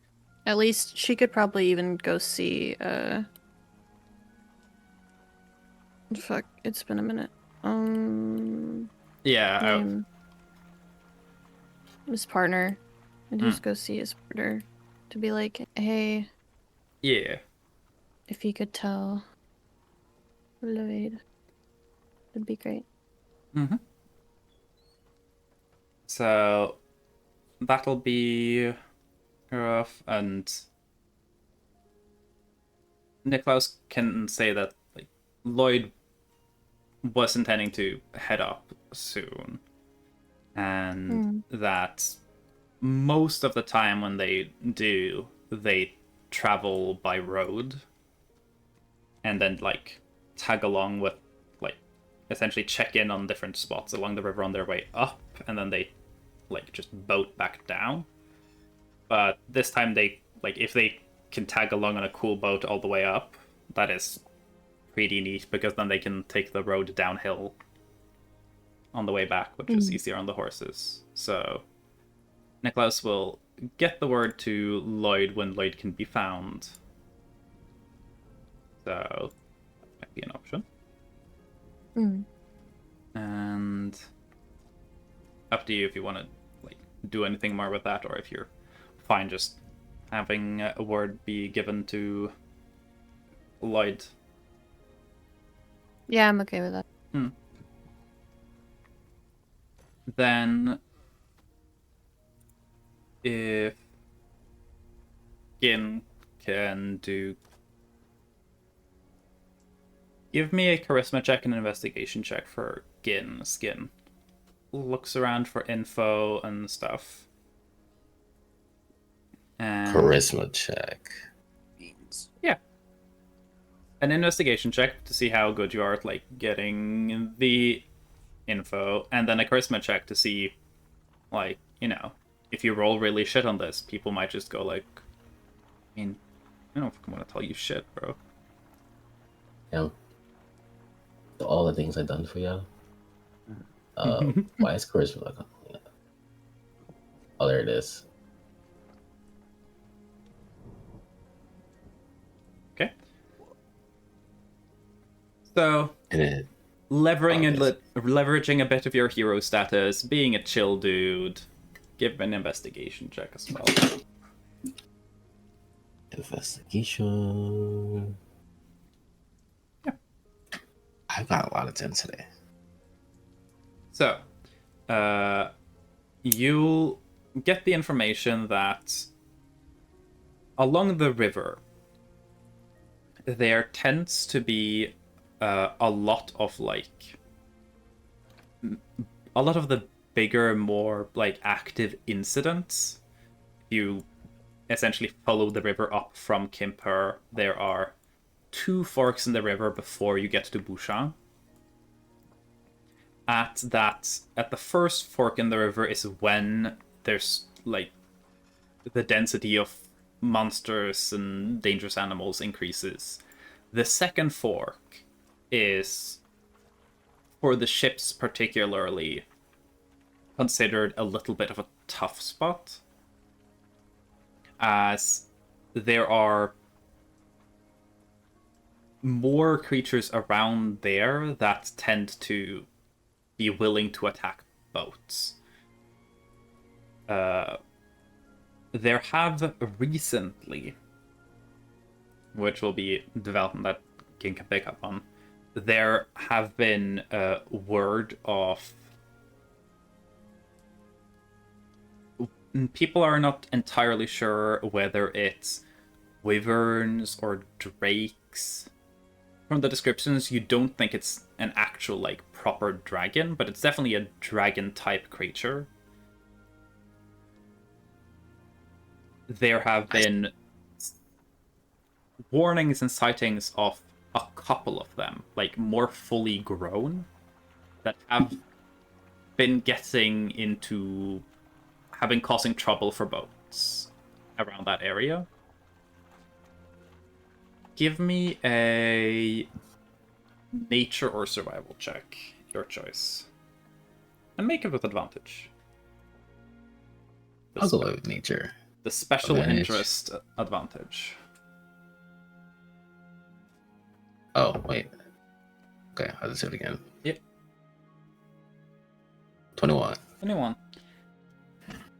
The way these creatures are described, the scale coloration patterns, the behavior, the fact that they seem to be described as attacking quickly from the air, these might not be native creatures. They might be like drakes from somewhere else in the mountains that came down here to hunt and might be just trapped here and might kind of be acting out, being more aggressive because they are trapped here and don't have their normal prey. So they might be hungrier, a little more desperate.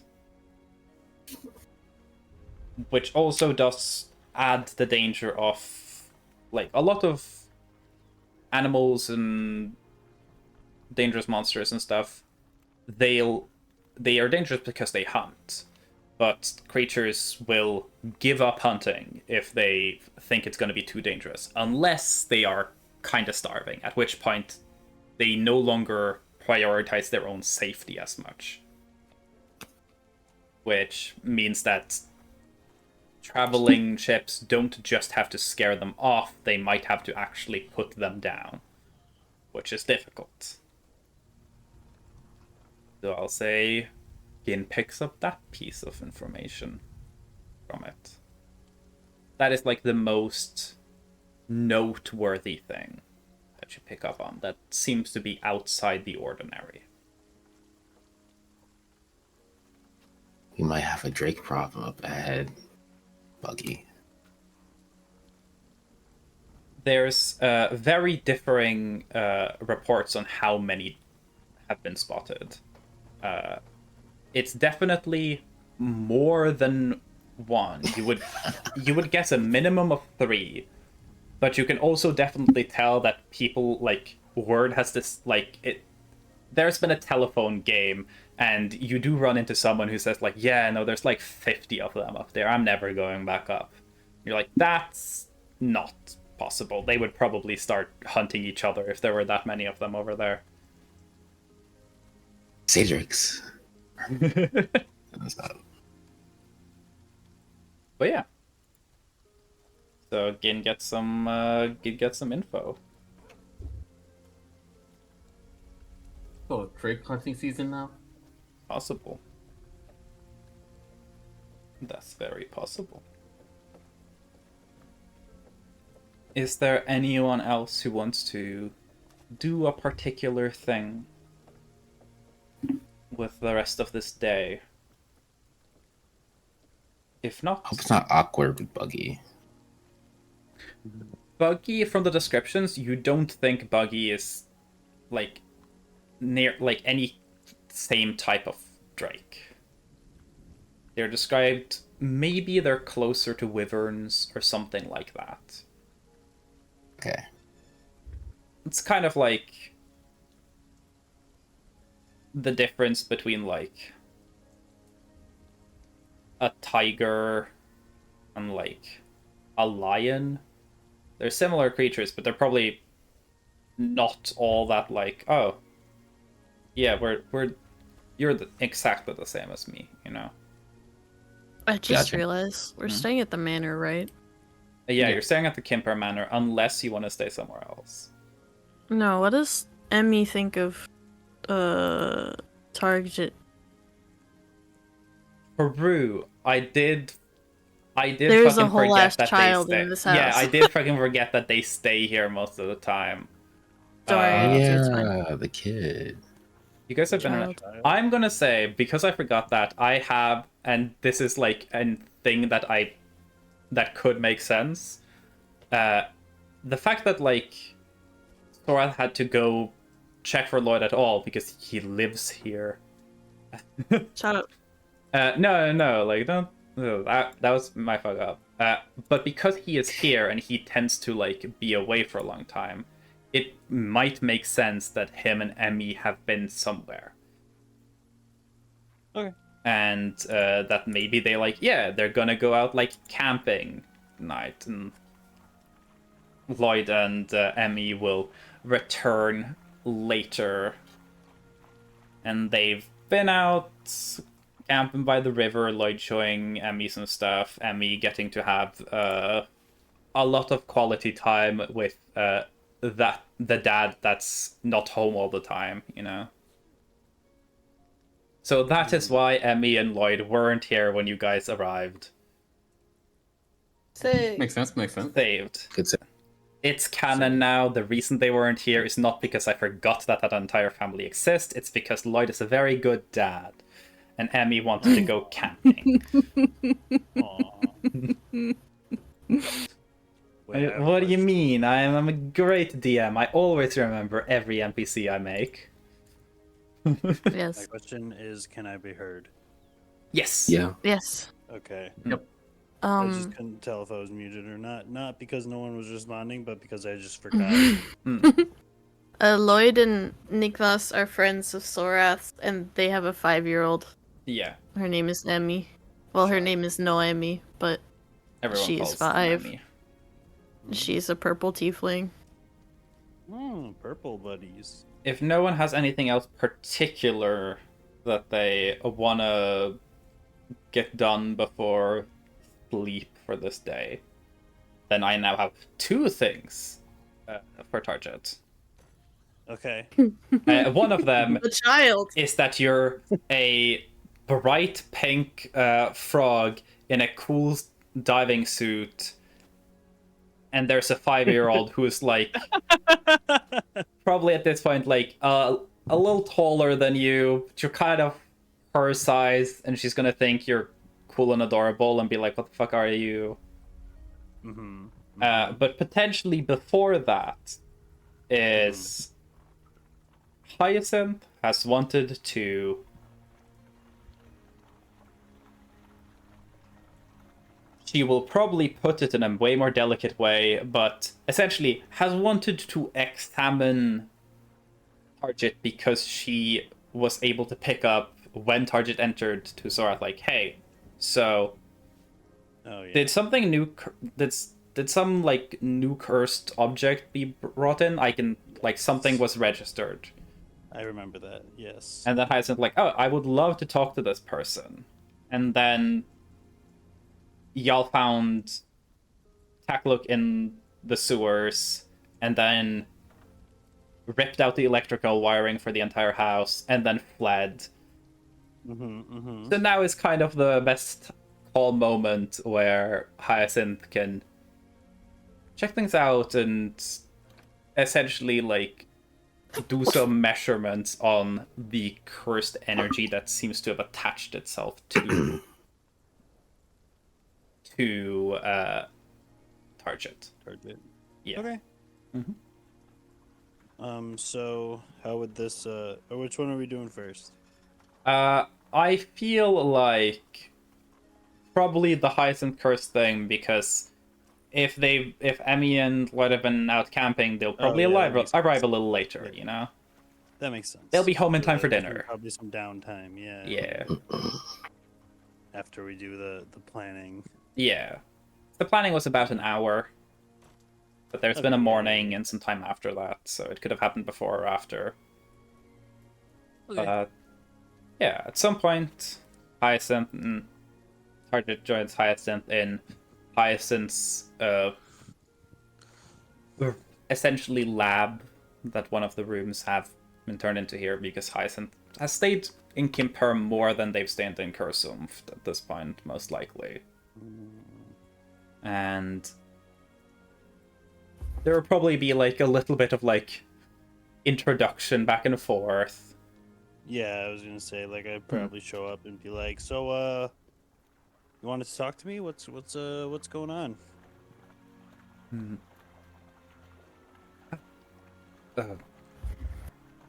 Thank you for stopping by. Legit, was it? Yes.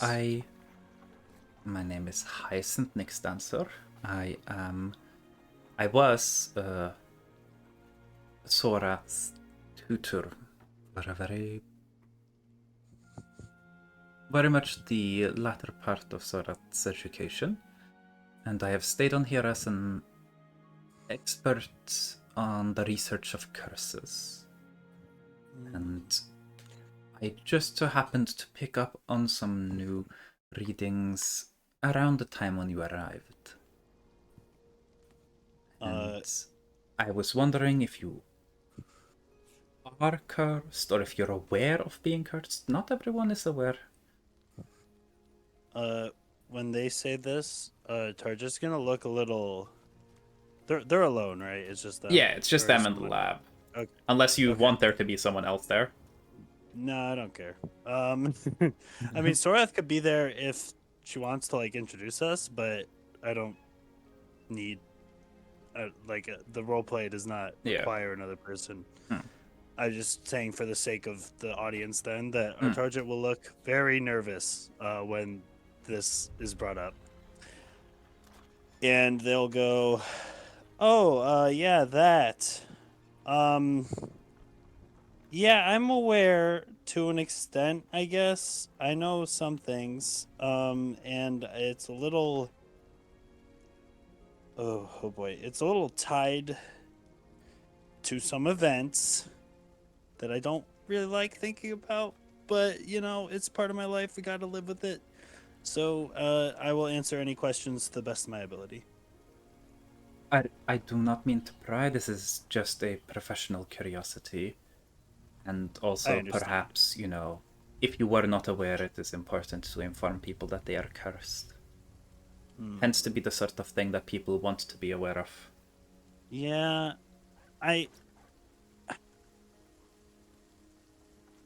he kind of like kicks his foot a little bit, and he goes, "Well, I knew. I'm aware of some things. I guess it being classified as a curse might be new to me, although that's not too surprising. To be honest, that's fine and normal. I did have an incident. And I'm pausing now. I'm asking you, Luton. So we didn't establish. We established the important thing, but we didn't establish like what flavor it takes. So as far as Target knows, they're not cursed. There's never been a curse involved in anything.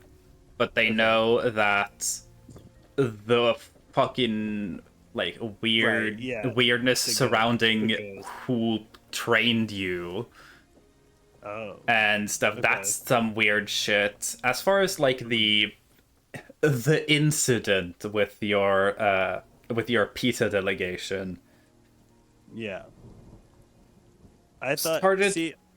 doesn't like it didn't seem like there was any like foul play in there, though. If Target is cursed, it's like that does kind of make sense because things did go horribly. So if I'm cursed, I'm not like.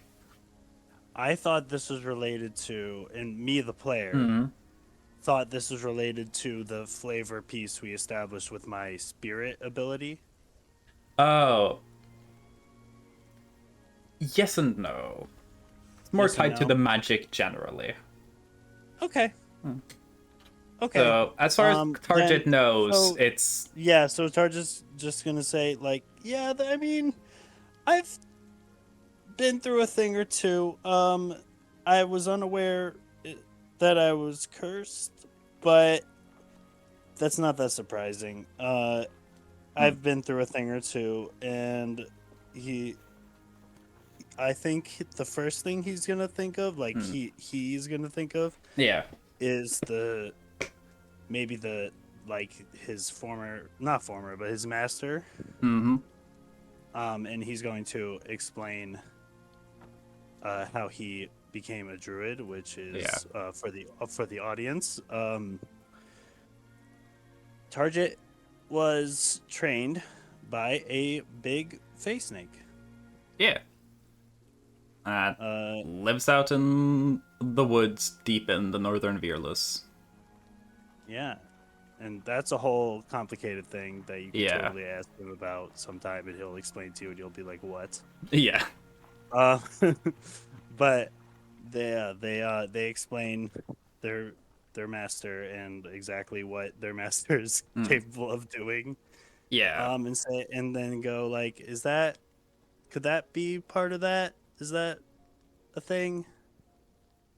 Hyazeth will nod and be like, that probably at least had added to things. Would you sit here? And Hyacinth will point you to a chair that's kind of in another part of the lab that's set up, and there's just a bunch of like different apparatuses around it.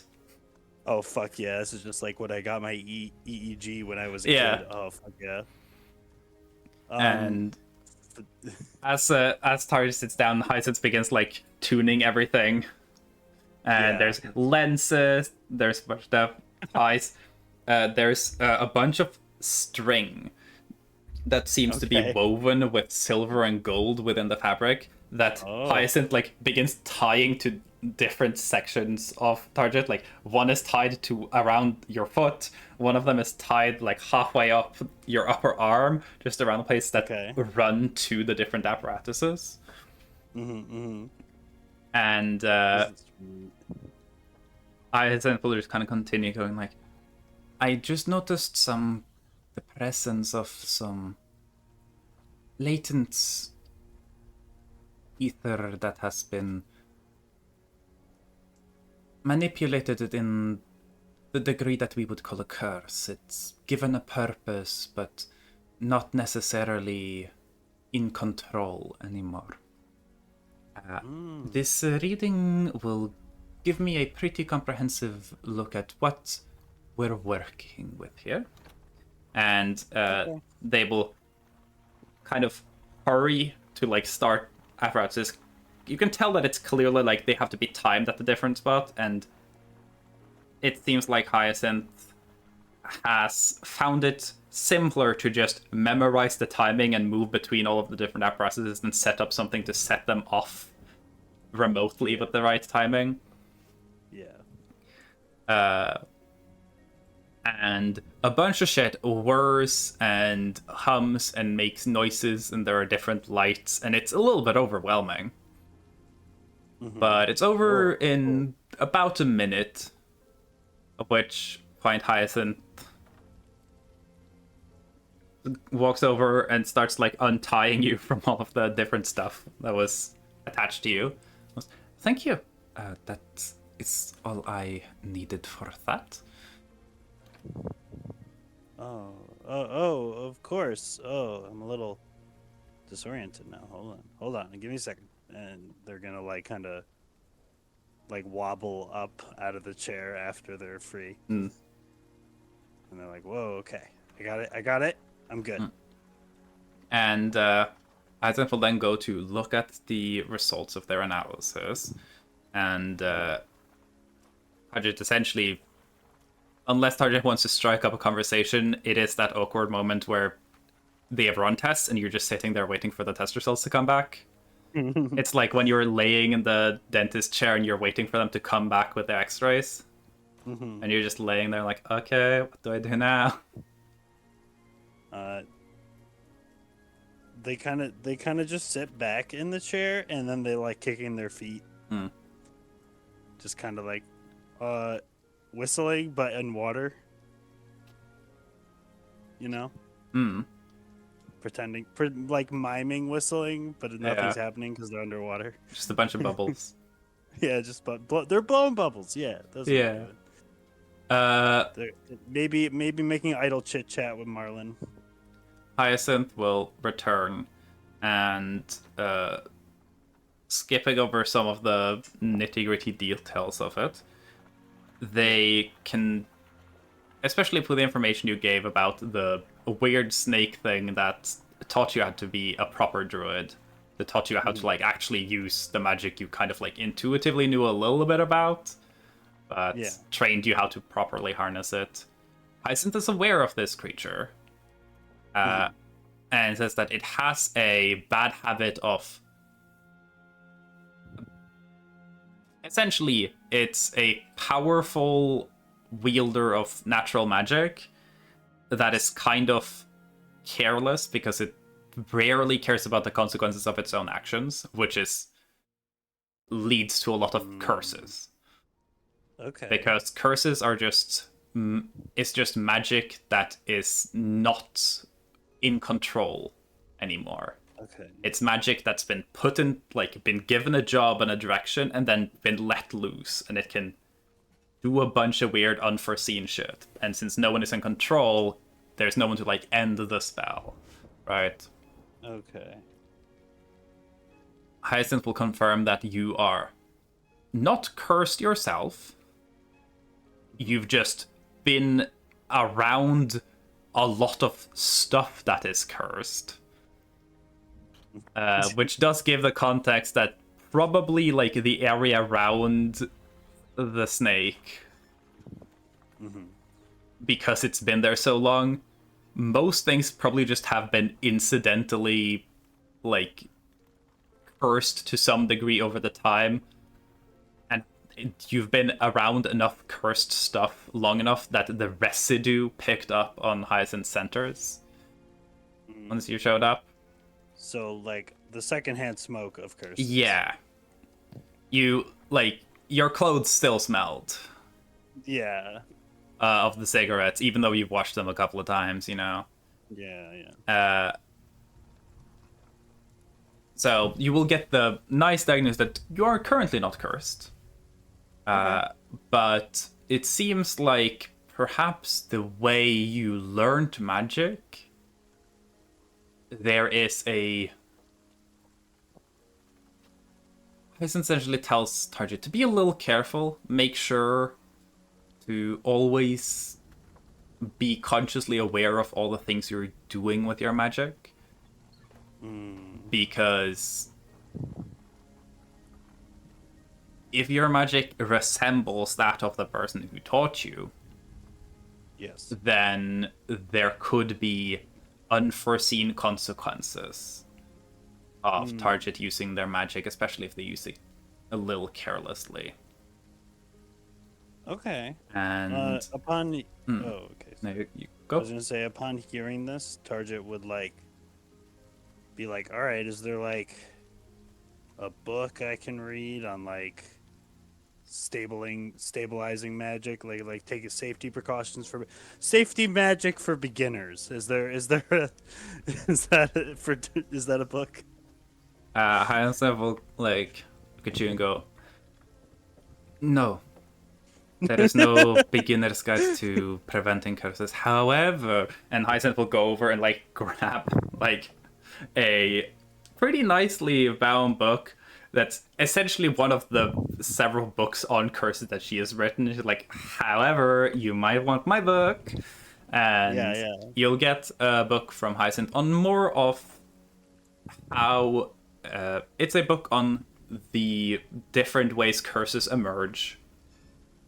And covers like the most common form of a curse is people use magic carelessly and then let go of it, and then they can't stop it afterwards, and then it's kind of spirals out of control, snowballs into a curse. Okay. There are also curses that are placed intentionally, where someone intentionally goes, I'm gonna do something magical to you, and I'm deliberately gonna give up control for more power in kind of a trade. Okay. As Hyacinth is kind of explaining that bit and showing you the parts of the book that are relevant. Also go... I would also mention, this is not something that is necessarily always the case, but there is an association between flowing water and certain curses. So just beware, because kind of gestures to the you. Yeah. They're the one gestured at, they're gonna like spread their arms out. Yeah. There is just be on the lookout, since you seem to have an affinity for liquids. Be a little careful of holding on too much to guilt or regret. It tends to propagate itself through and remain in water.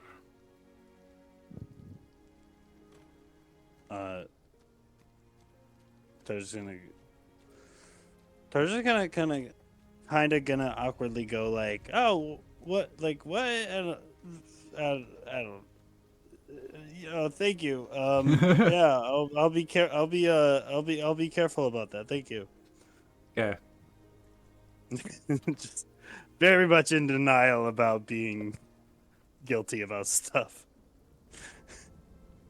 Just like wanting to wanting to deny it, but also not wanting to be rude about just being given advice, and just being like stopping themselves from just being like nah, and just being like thank you. Just be a little careful about mixing your magic and water too carelessly. It is still entirely fine as long as you remain in control of things, but wanton experimentation, you might want to do that with proximity to a professional. Okay. Cool. Thank you. And I think they're just gonna like say goodbyes, thank them one more time, and then kind of just take their new book and go go hang out with whoever wants to be hung out with, and just read. Yeah. I can imagine like Crystal and Target sitting next to each other and just researching together. Yeah, no, I think they're study buddies right now. Yeah. I think Nuts. I think Target walks over with a book like the size of their own body and is just like, yeah, I gotta read this. It is like Oh, like hello, like Foxina. standing on the chair, like to be able to see. Oh, hey, Crystal. I got a book I gotta read. Do you mind if is Oh. that what you're doing? Yeah. I didn't actually see you behind the book. I thought it was just a floating book. I thought this was a magic place. But come Yeah. join me. I'm reading about Lady Death. Oh, cool. I'm reading about curses for no reason whatsoever. I'm just Insight bored. check. I'm just bored. I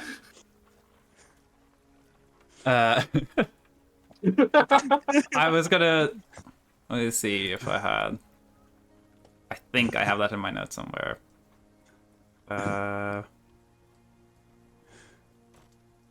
See, I can do a deception if you want me to. No, okay, so I found it.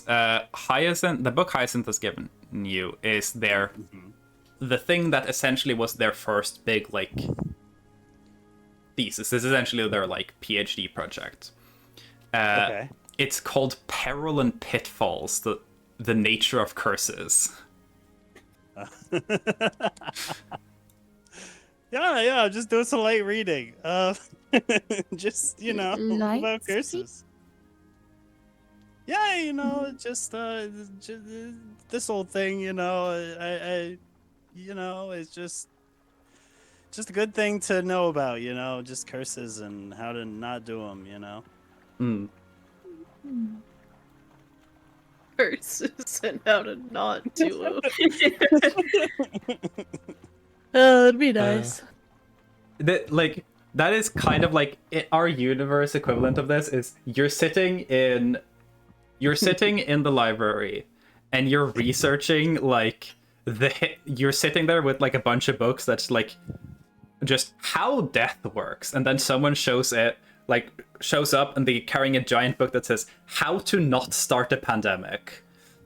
A step-by-step guide.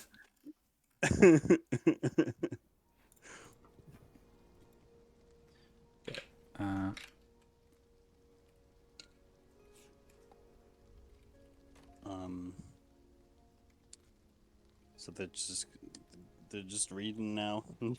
They're just like haha, and then they start reading.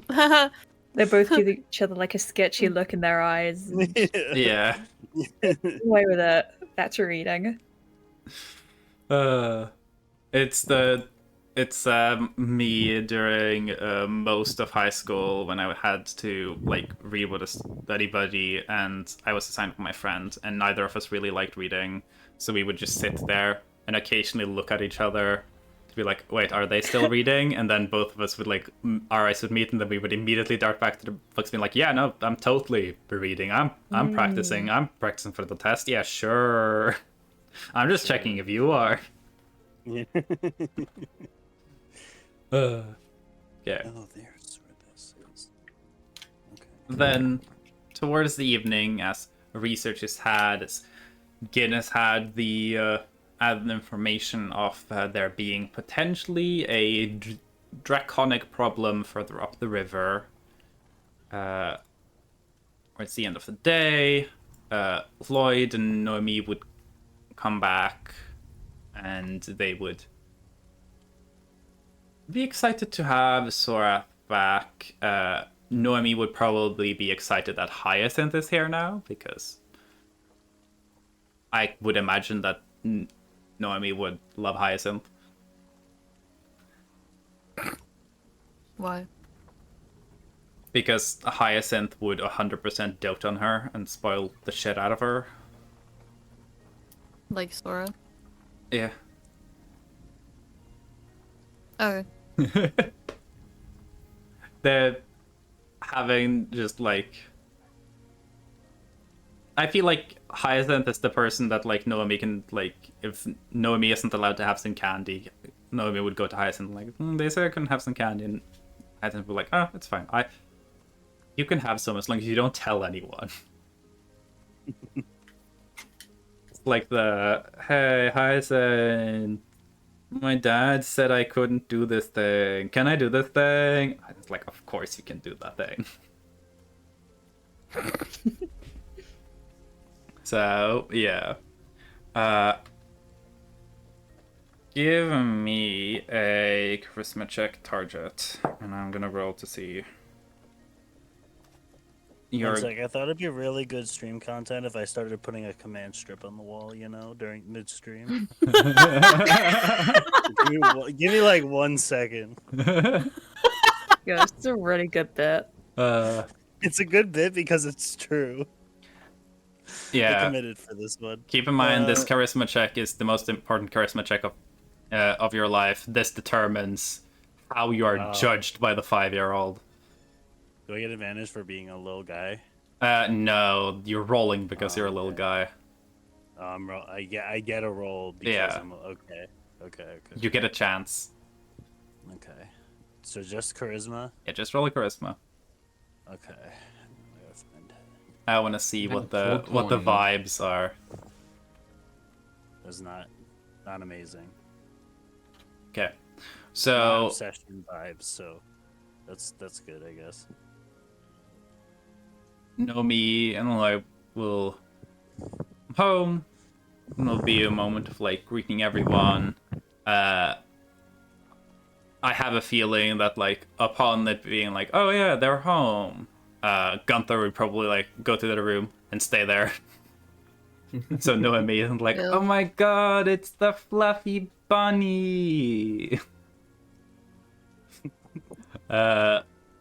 Noemi will Buggy hide. Be like, oh, who is that? And just point directly at target, like expectantly looking at Lloyd, and Lloyd will be like, I don't know. Oh, ask Sorath. Sorath is the one with the guests.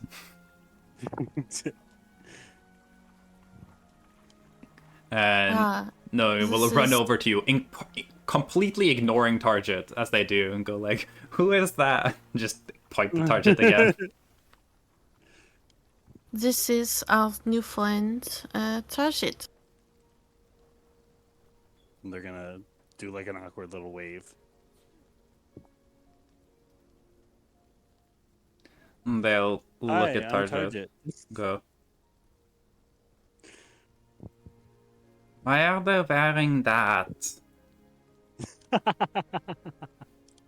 They have to be in contact with water a lot, so they need to wear the suit.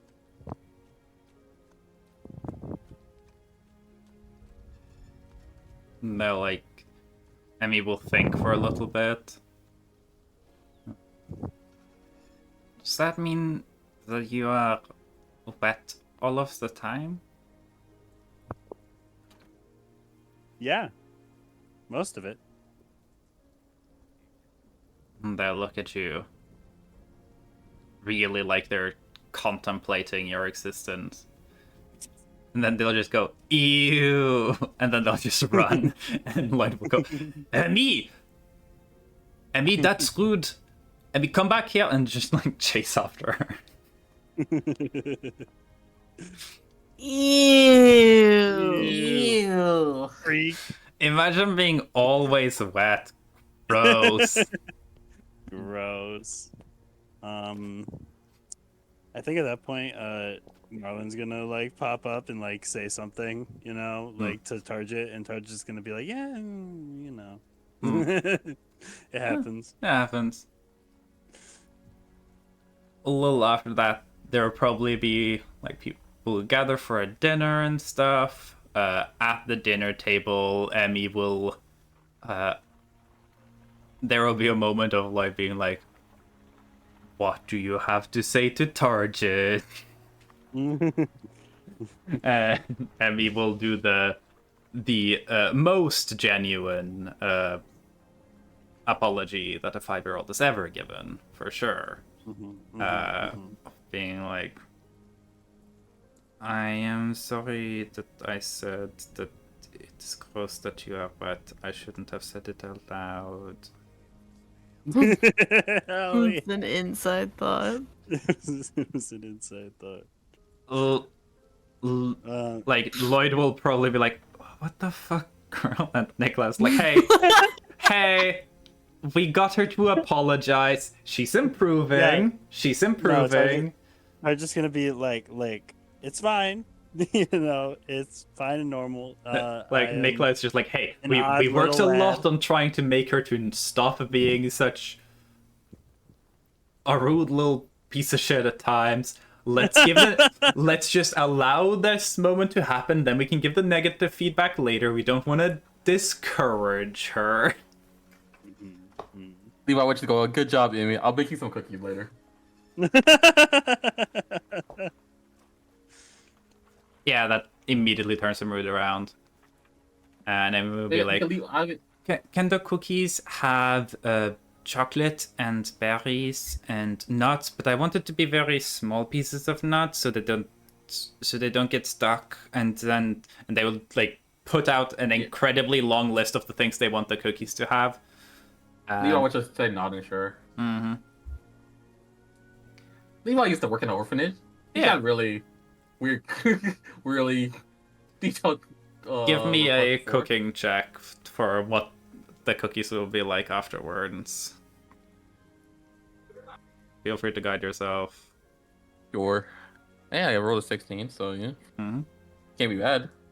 26. You managed to do like her request of pink and green and blue cookie with berries and chocolate, and there has to be flowers on it, and it has to be shaped like a unicorn. Yeah. And it has to be like cookie dough chewy, but she doesn't want it to like be soft because that's gross. Mm-hmm. And you managed to make it, and he's very Levi's still happy. confused where he got the fresh berries from. Well, berries. for berries, you could use dried berries for cooking. They definitely have a decent amount of like dried fruits and berries, especially at the Do kids manor. like raisins? Raisin brains? She probably would not want raisins. That to me, that's what I come up in my mind was dried berries. Yeah. I loved raisins. Well, as a kid. I think Emmy would be the type of kid who doesn't like raisins because she knows they're raisins. But the second she doesn't But know. if you gave her a raisin and said that it was like a dried blueberry, she would probably eat it and be like, yummy. Yeah. She's like that type of picky, you know? Yeah. So, yeah. It's official that Gunther remains the peak, cute, cuddly little guy in the eyes of Emmy. So. Didn't Gunther get like a natural 20 or something? Oh no, the Gunther did not roll. Gunther is a like 3'3" fuzzy yellow bunny. There was no check needed. The reason the Target actual... rolled is because Target falls into the cute little guy like category, and you were rolling to see if you could take the spot as the new favorite little guy. So, he did not. No, sadly for Gunther, you did not. Also, update. Mm-hmm. The command strip didn't work the way I wanted it to. No. I'm so goofy. I didn't think that I forgot water bottles are squishy. When they're not closed. Oh. Yeah. What should I do? How should I fix this? I'll figure it out. So, over the course of the dinner, I imagine there's discussion about like travel to Bouchon, and Lloyd would definitely want to tag along because, you know, it's convenient, and also if what Gin says is correct and there is like some sort of like draconic issue, it's probably safer to travel with the group that killed the Sudwell beast than to like travel with some guy along the road. Oh, we should probably just search up some information on drakes if we're gonna hunt them on our way. Hyacinth is definitely intending to tag along and is going to bring a decent amount of their equipment. They could travel along and then stay in Bouchon, but they could also travel with you guys to take the cart to the edge of the forest and then essentially stay with the cart at that camp or at whatever town is in the area. Pointing out on the map, Lloyd would be able to say that there are several like smaller logging villages that like move to catch up with the tree line, and there are definitely small towns that you guys could like go to along the roads and then stop at and then go to where Devil's entombed from there. So you could go there, take the cart with you. Hyacinth could stay there with the cart, along with probably maybe a couple of staff, and then the cart will be there and ready for you once you guys come back. And that would give Hyacinth the longest amount of time to stay with Sorath to keep studying the effects of the curse on Sorath and to hopefully try and perfect some of the ways to mitigate it. And also, Hyacinth has been bored out of her fucking mind. So she kind of likes the idea of going out into the field a little bit. So, yeah. Lloyd is definitely just tagging along to Bouchon, though. And you said the Drakes were near Bouchon or on the way? So on the way from Quimper to Bouchon, the river forks twice, right? Yeah. The current issue that Gin was hearing about was the second fork away from Quimper. So first fork, Gin heard about it over where I threw Gin over right now. This area is where Gin heard that there were some sort of Drake problem that had been bothering people. I mean, that seems like on the way, right? So yeah, it's along the way. Traveling the river up to Bouchon is supposedly more dangerous than traveling the river to Kersonft. Because you travel through more of the denser forests, it's higher up towards the mountains, it's a longer journey. And also, the closer you get to Kersonft, the less the monsters want to be there at all. Because Aubery is spooky scary. Mm-hmm. So, yeah. Things can definitely be set up and arranged for you guys to leave in the morning. Unless there's any reason you guys would want to delay a bit and show up later. But Nope. no. I sleep. So where's the Devil's Tomb Sorry. at on the map? I'm just curious. So if you see Bouchon on the map, right? Then go a little up, and there's like a smaller bit of text that you kind of I see it. Okay, I see it. It's hard to see. I made it so that it's if you know where it is, you see it. But if you don't know that anything's there, if you don't zoom in the map, it's not obvious. Okay. So once you know where it is, you can zoom in, and it's like, oh yeah, it's over there. You can even see like the little cave entrance thing.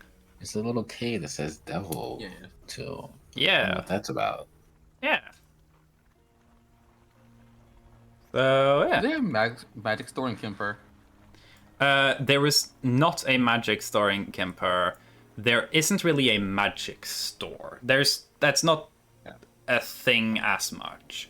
It's there are people who can enchant things and work magical constructs, and because of that they can make magic items. The same way the Mithril Finger family does. They're not a magic item shop, but they do requests. There are some people like that in Quimper, but you guys did go to Kersonft where they have the better people there.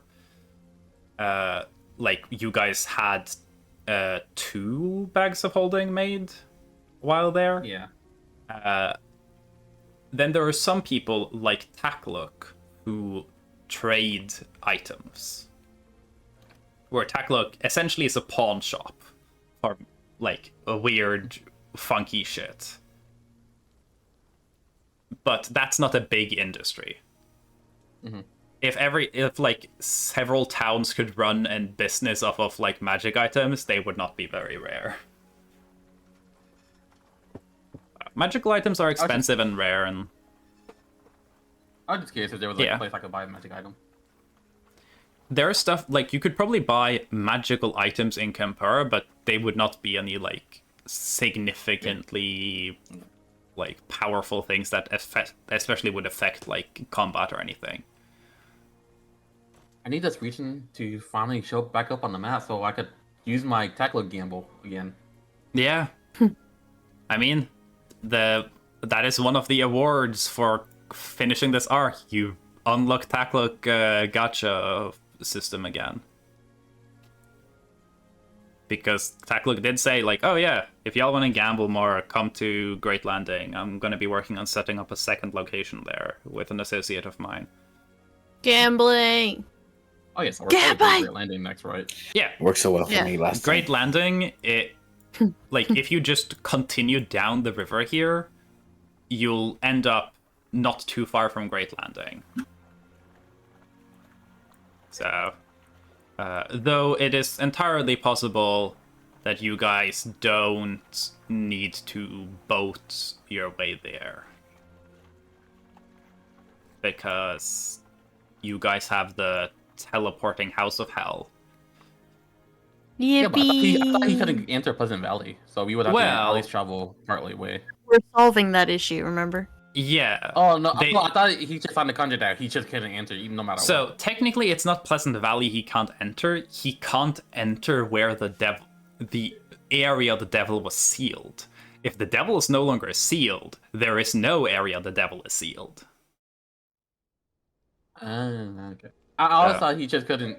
I thought it was actually like a problem where he just couldn't enter Pleasant Valley for some different reason. The reason it's not Pleasant Valley, he can't enter Pleasant Valley, is because that's seen as the place they sealed the devil, and because and Dougal is not allowed to essentially approach that devil because that would be bad for all the other princes who currently are benefiting greatly from the fact that Dougal, as a like interim prince, has made a deal with them to not actually take up their seat, so there's one less person they have to like deal with votes against, you know.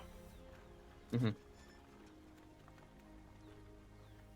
Essentially, it's like if it was possible to just kidnap a senator, lock them up, and then go like, this guy's gonna be senator until the previous one comes by, and then you just go to that guy who's gonna be temporary senator, and you went, hey, just always stay home so we have less people to worry about votes for.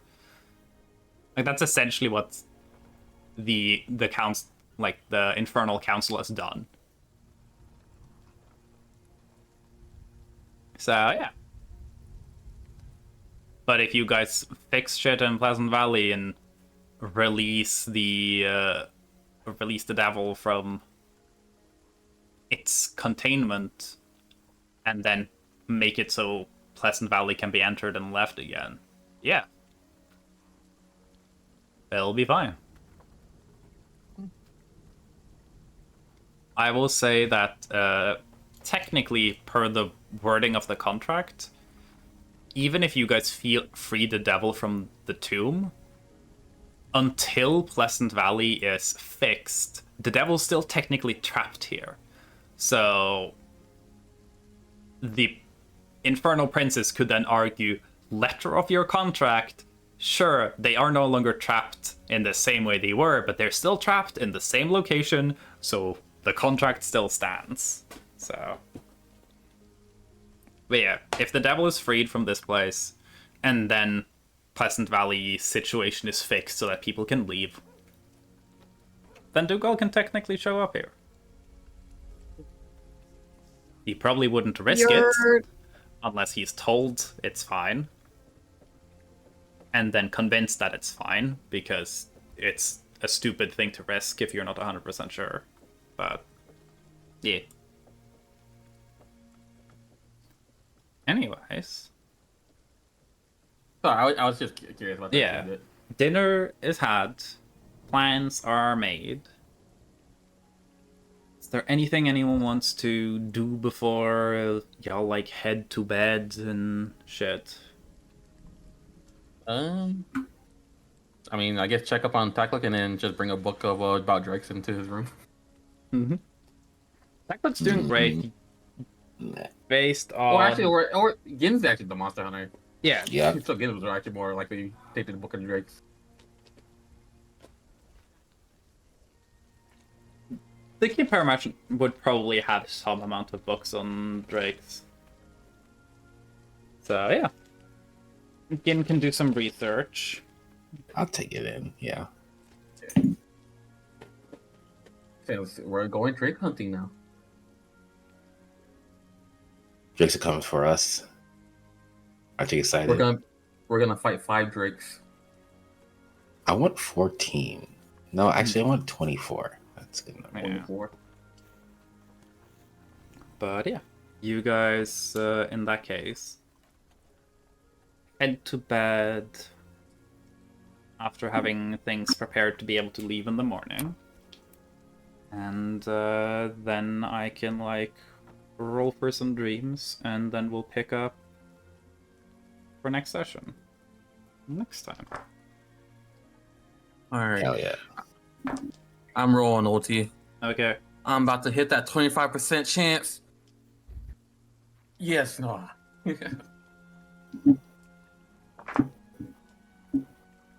No dreams. Oh, yeah, no. Yeah. Head to bed. Heal Gunther's lucky. Leap through. I should roll for Gunther in case I can start that next. No. Yeah, I use Gunther Lucky on my dreams. No, Gunther already used her lucky. So everyone gets dreams. Everyone gets to sleep. Everyone gets their long rest, and then next session we'll pick up with y'all traveling through Bouchon. Potentially, you know, maybe dealing with some Drake shit along the way. You know. Gotta make our name known as Monster Hunters, right? Yeah. Maybe, you know. Not guaranteed, but, you know. Not guaranteed. Not guaranteed. Like, I don't know. Maybe it's been foreshadowed. Maybe there's been some Drake foreshadowing. But then somehow we should somehow avoid the whole character even when we're looking for it. That would be funny. But yeah. Anyway. It's not Drake's, it's actually Drake. Yeah. It's just one fat Drake. It's going to be like a bunch of Drakes, and then it's going to be like, whoa, there are way too many of these, we can't fight them. And then I'm going to play Dark Souls boss music, and all of the Drakes are going to flee, and I'm going to put in a single token that says Aubrey Graham on it. And they're all going to go like, oh no, it's Drake. We can't be seen in this. We can't be seen in the same space as him, or we're gonna be cancelled by association because fuck that guy. We don't want people to think we're hanging out with him. And the entire session will be about trying to get the fuck away from him. Is that the raid message? Legal. All right. Wait, do I have to roll for dream shit, or was that? No, I roll. No, that's the itsy thing. We I sit roll. here I and roll they with tell my us special that our dice. numbers weren't good enough. But yeah. The last time I had an OT dream, I destroyed a broom. Yeah. And almost destroyed the world. Yeah. Anyway. Honestly, actually, gone was a destroy the world route where I just destroyed the TPKS. Feel free to grab emotes you can use the unlock emote command to grab the emote if you want it. So you don't have to subscribe. Who to raid? I could raid Sugary, but they are on a be right back screen, and sometimes that means they're gonna be on a be right back screen for like 3 hours. Circus live, Blaze is live.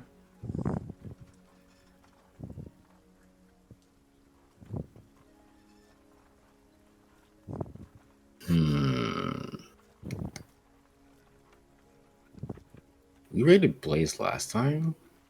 I don't know if it was no, not last time, but I haven't raided Blaze internet before. died. Hmm? Sam's internet died. No. Good timing, honestly. Good timing, yeah. We're then. Yeah. Yeah, we can raid Blaze if we wanna. I was originally gonna plan to raid Gary, but if I see the be right back screen, I genuinely do not know if that's gonna be there for like hours. Gary once was streaming, went to the be right back screen, and then played a full round of Monster Prom with us, and then said, "Okay, I should get back to my stream." Did not tell Wait any a of us minute. that that they were streaming. So they were just on the be right back screen for like 2 full hours, and then went back to doing art. Huh. Pretty good. Sometimes you gotta, you know. It's one way to get your stream hours up. Yeah, sure.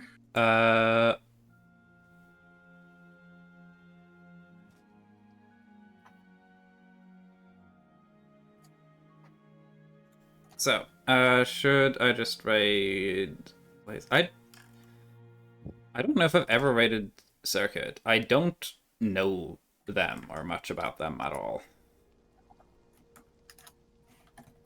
But Why not?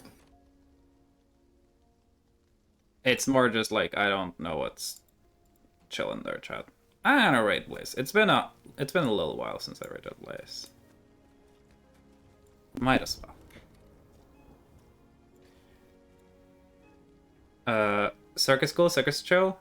Okay, sure. Then we raid Circuit. It's nice to get to know people. Yeah. It's more just like if our raid message is "We're coming for you, Aubrey," and someone's like, "What the fuck is this?" You know. But yeah. Okay, cool. In that case, right. Let's do this and do that, and then I'm gonna copy the raid message. So I also can post my raid message. And that copied correctly? Yeah. Okay.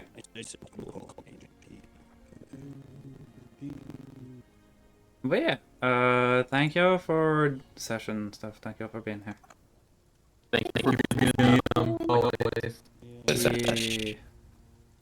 And next session will be boats, probably some action, and also the return of an NPC that will be a problem for everyone but me. So that's gonna be great. Wait, Yeah. Angel. God fucking damn it. I am bringing back someone annoying. Let's go. Oh, that's My first time, let's go. Yeah, you'll get to meet. You'll get to meet. No, that angel has to stay in that town. Okay. It's someone else. It's annoying. Yeah, that is an annoying character. Well, I need to click the raid button, so I'm just gonna say bye bye to the stream. Penis. See y'all later. Later.